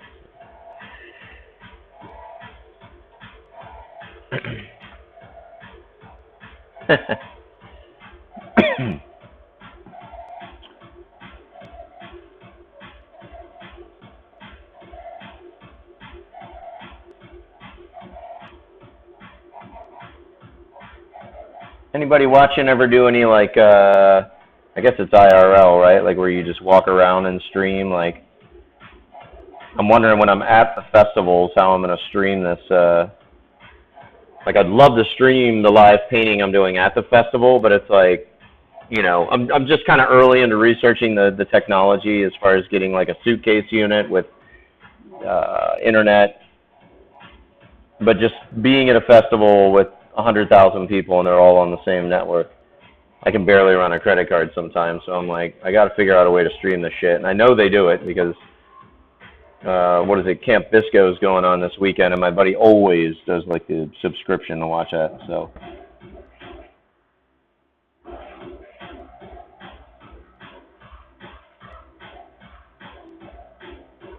So when I'm on the road, I got to figure out a way to keep the stream up.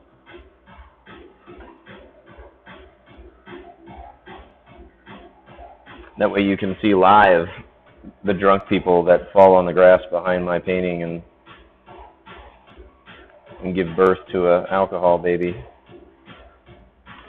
There we go. And then with these, they're tiny, so we're just gonna make them completely blacked in.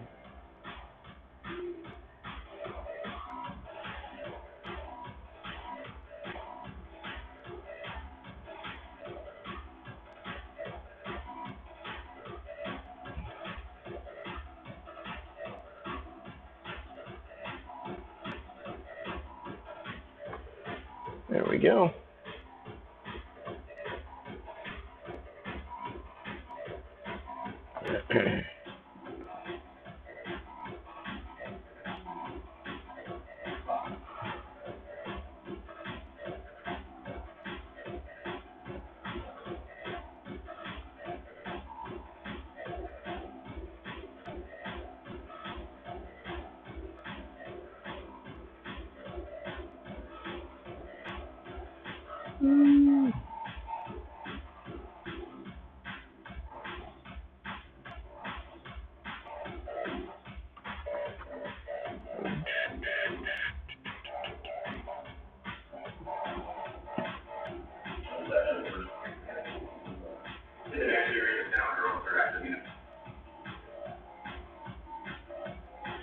That's me.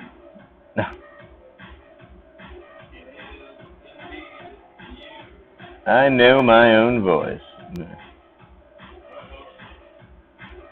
Yeah. I fall deeply in love with it every time I hear it. Oh, I'm kidding. You said you're working on the Mosquito? Yeah. Or this might be a track for that? Yeah. So if you guys saw the MG42 Mosquito, I think it's in the image slideshow up at the top. This is the new time lapse we're working on. And that will, of course, be up at SeanDietrichArt.com. I also have a YouTube channel under Sean Dietrich where we'll archive all this stuff.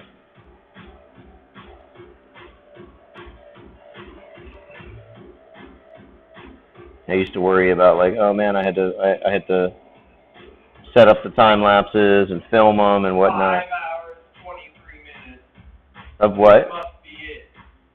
5 hours, 23 minutes? Yeah, Oh yeah, that's right. I painted. Well, the color was, yeah. The black and white is a different stream. It is? Yeah. I did the whole thing in one night? Yeah, you I am a fucking superstar. No, I don't remember. Yeah, man, this is like my favorite scene because I started Smashed it out. getting Oh, well. into it. Yeah. No way. Holy crap.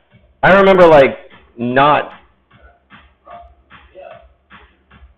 what was I going to say? I remember it not taking as long as possible, but I didn't know I painted it that fucking fast.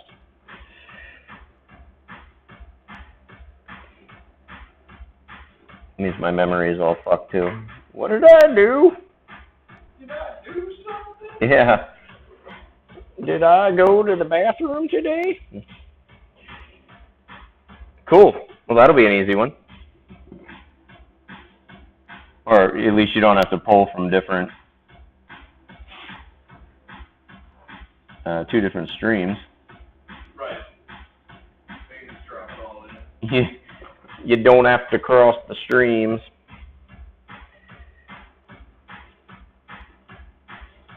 Woo, all right. All right, man.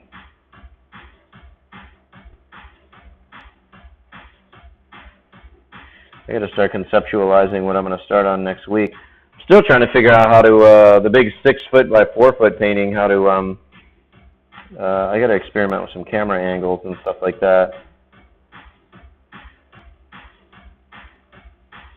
To be able to get that down. But I'll have a couple of huge paintings too that I'm working on.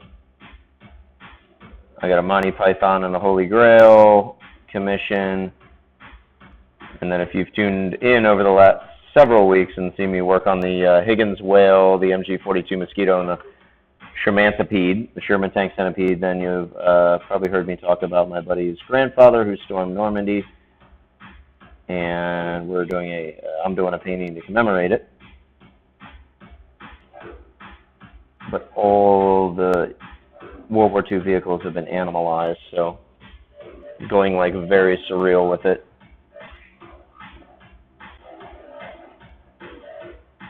Very odd colors.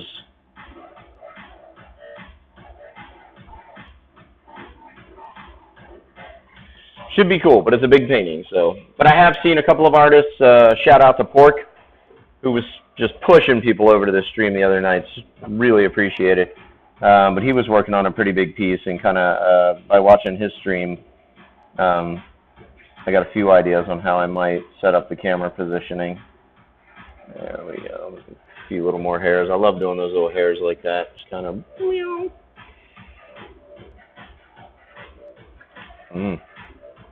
Let me change my beer here.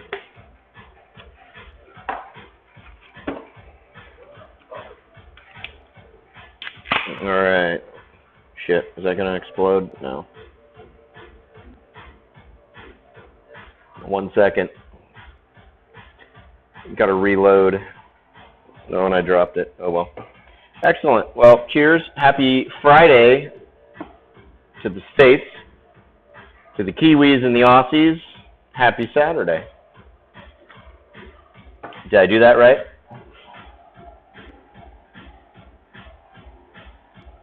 There we go. You're going to be like, no, it's been an hour. It's Sunday now.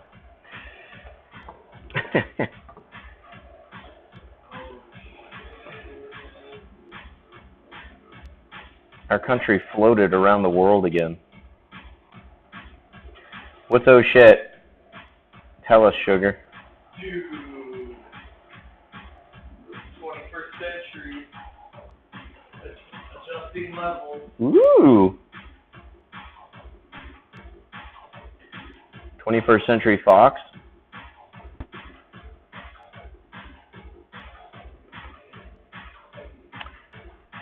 Damn it. Okay. It's fucking rotating. There we go.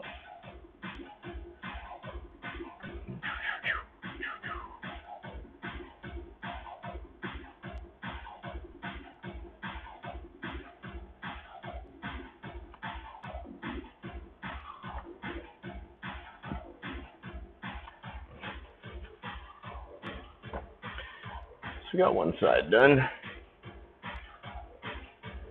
And we may have to go in and, you know, maybe do a little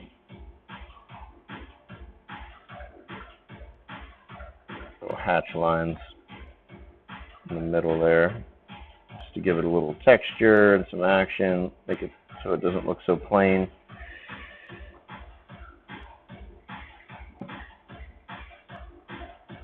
There we go.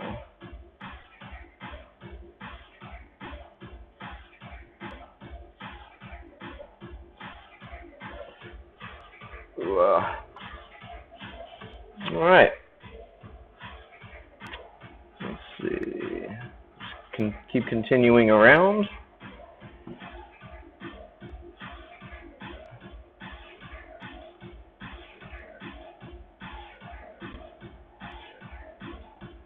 Right.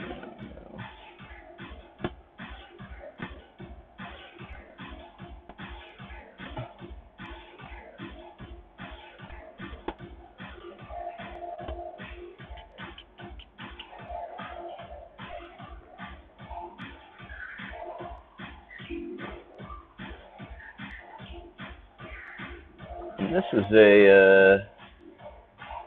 is a level 1 brush. You guys can kind of see the tip on that. And this is all brush work, all acrylic for the color, Holbein ink for the black and the fine line work. I don't use black paint. I like how the ink gets into the tooth of the canvas. You can really get some pretty striking line work out of it. Whereas black paint, I gotta fuck around with flow enhancers or stuff that reduces opacity. You could screw that up. And this ink is completely waterproof too. So if you see the beginnings of the paintings I do when I'm at what I call the coloring book phase, where it's just a black and white outline of what I'm about to paint, you could actually toss probably a bucket of water on it. Maybe not that much. But you can put a lot of water on it, as I do when I do the background washes, and it doesn't smear.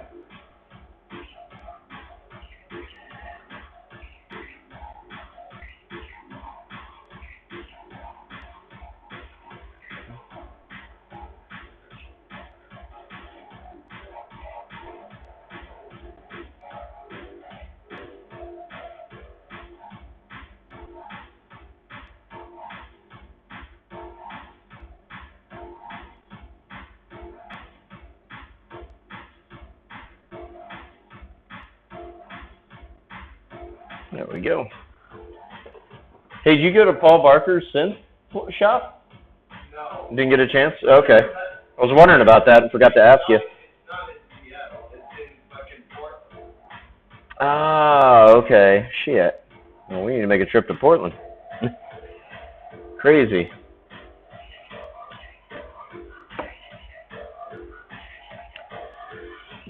All right. Hop over here. Nothing is wrong with your TV. The painting is upside down.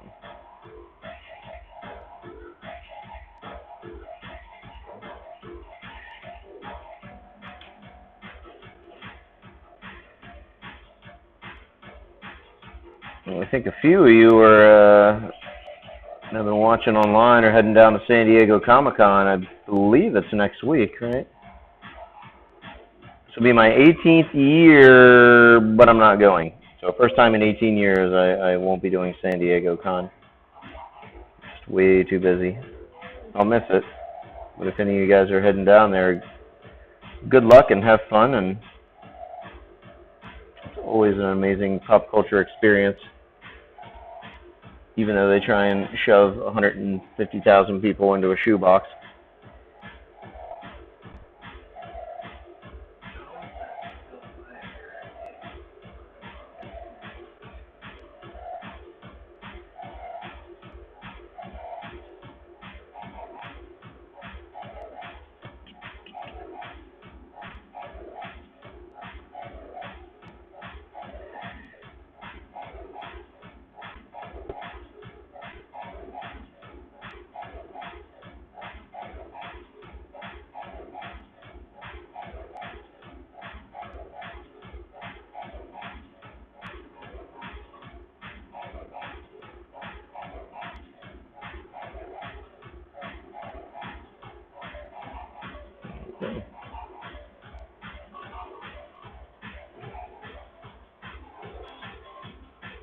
Jujery, or Jujerry. Thanks for the follow, bud. Appreciate you hopping in and checking it out.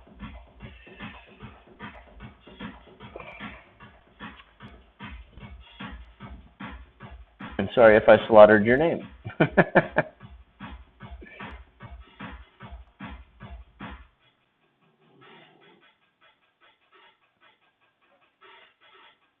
Just doing some really meticulous inking on the Red Queen painting here, so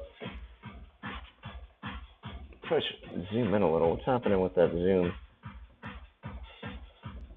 There we go. Kind of get to the area that we're working on, so.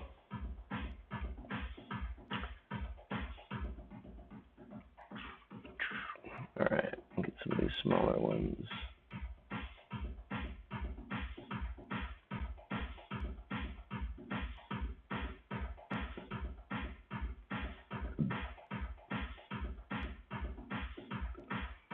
There we go. I know this inking isn't paced to the music.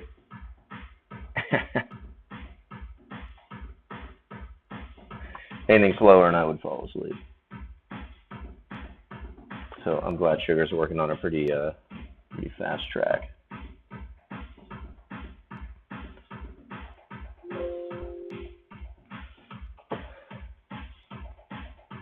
Uh-oh, Windows wants to get in on the conversation.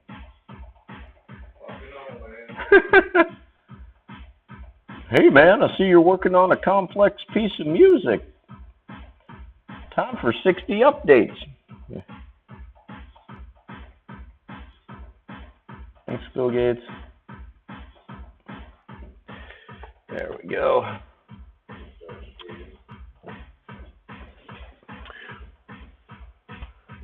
Rain Black Artist. The beat reminds me of an old school grandfather clock. Nice. She kind of looks like an old school grandfather clock. I love those. My grandparents had one of those.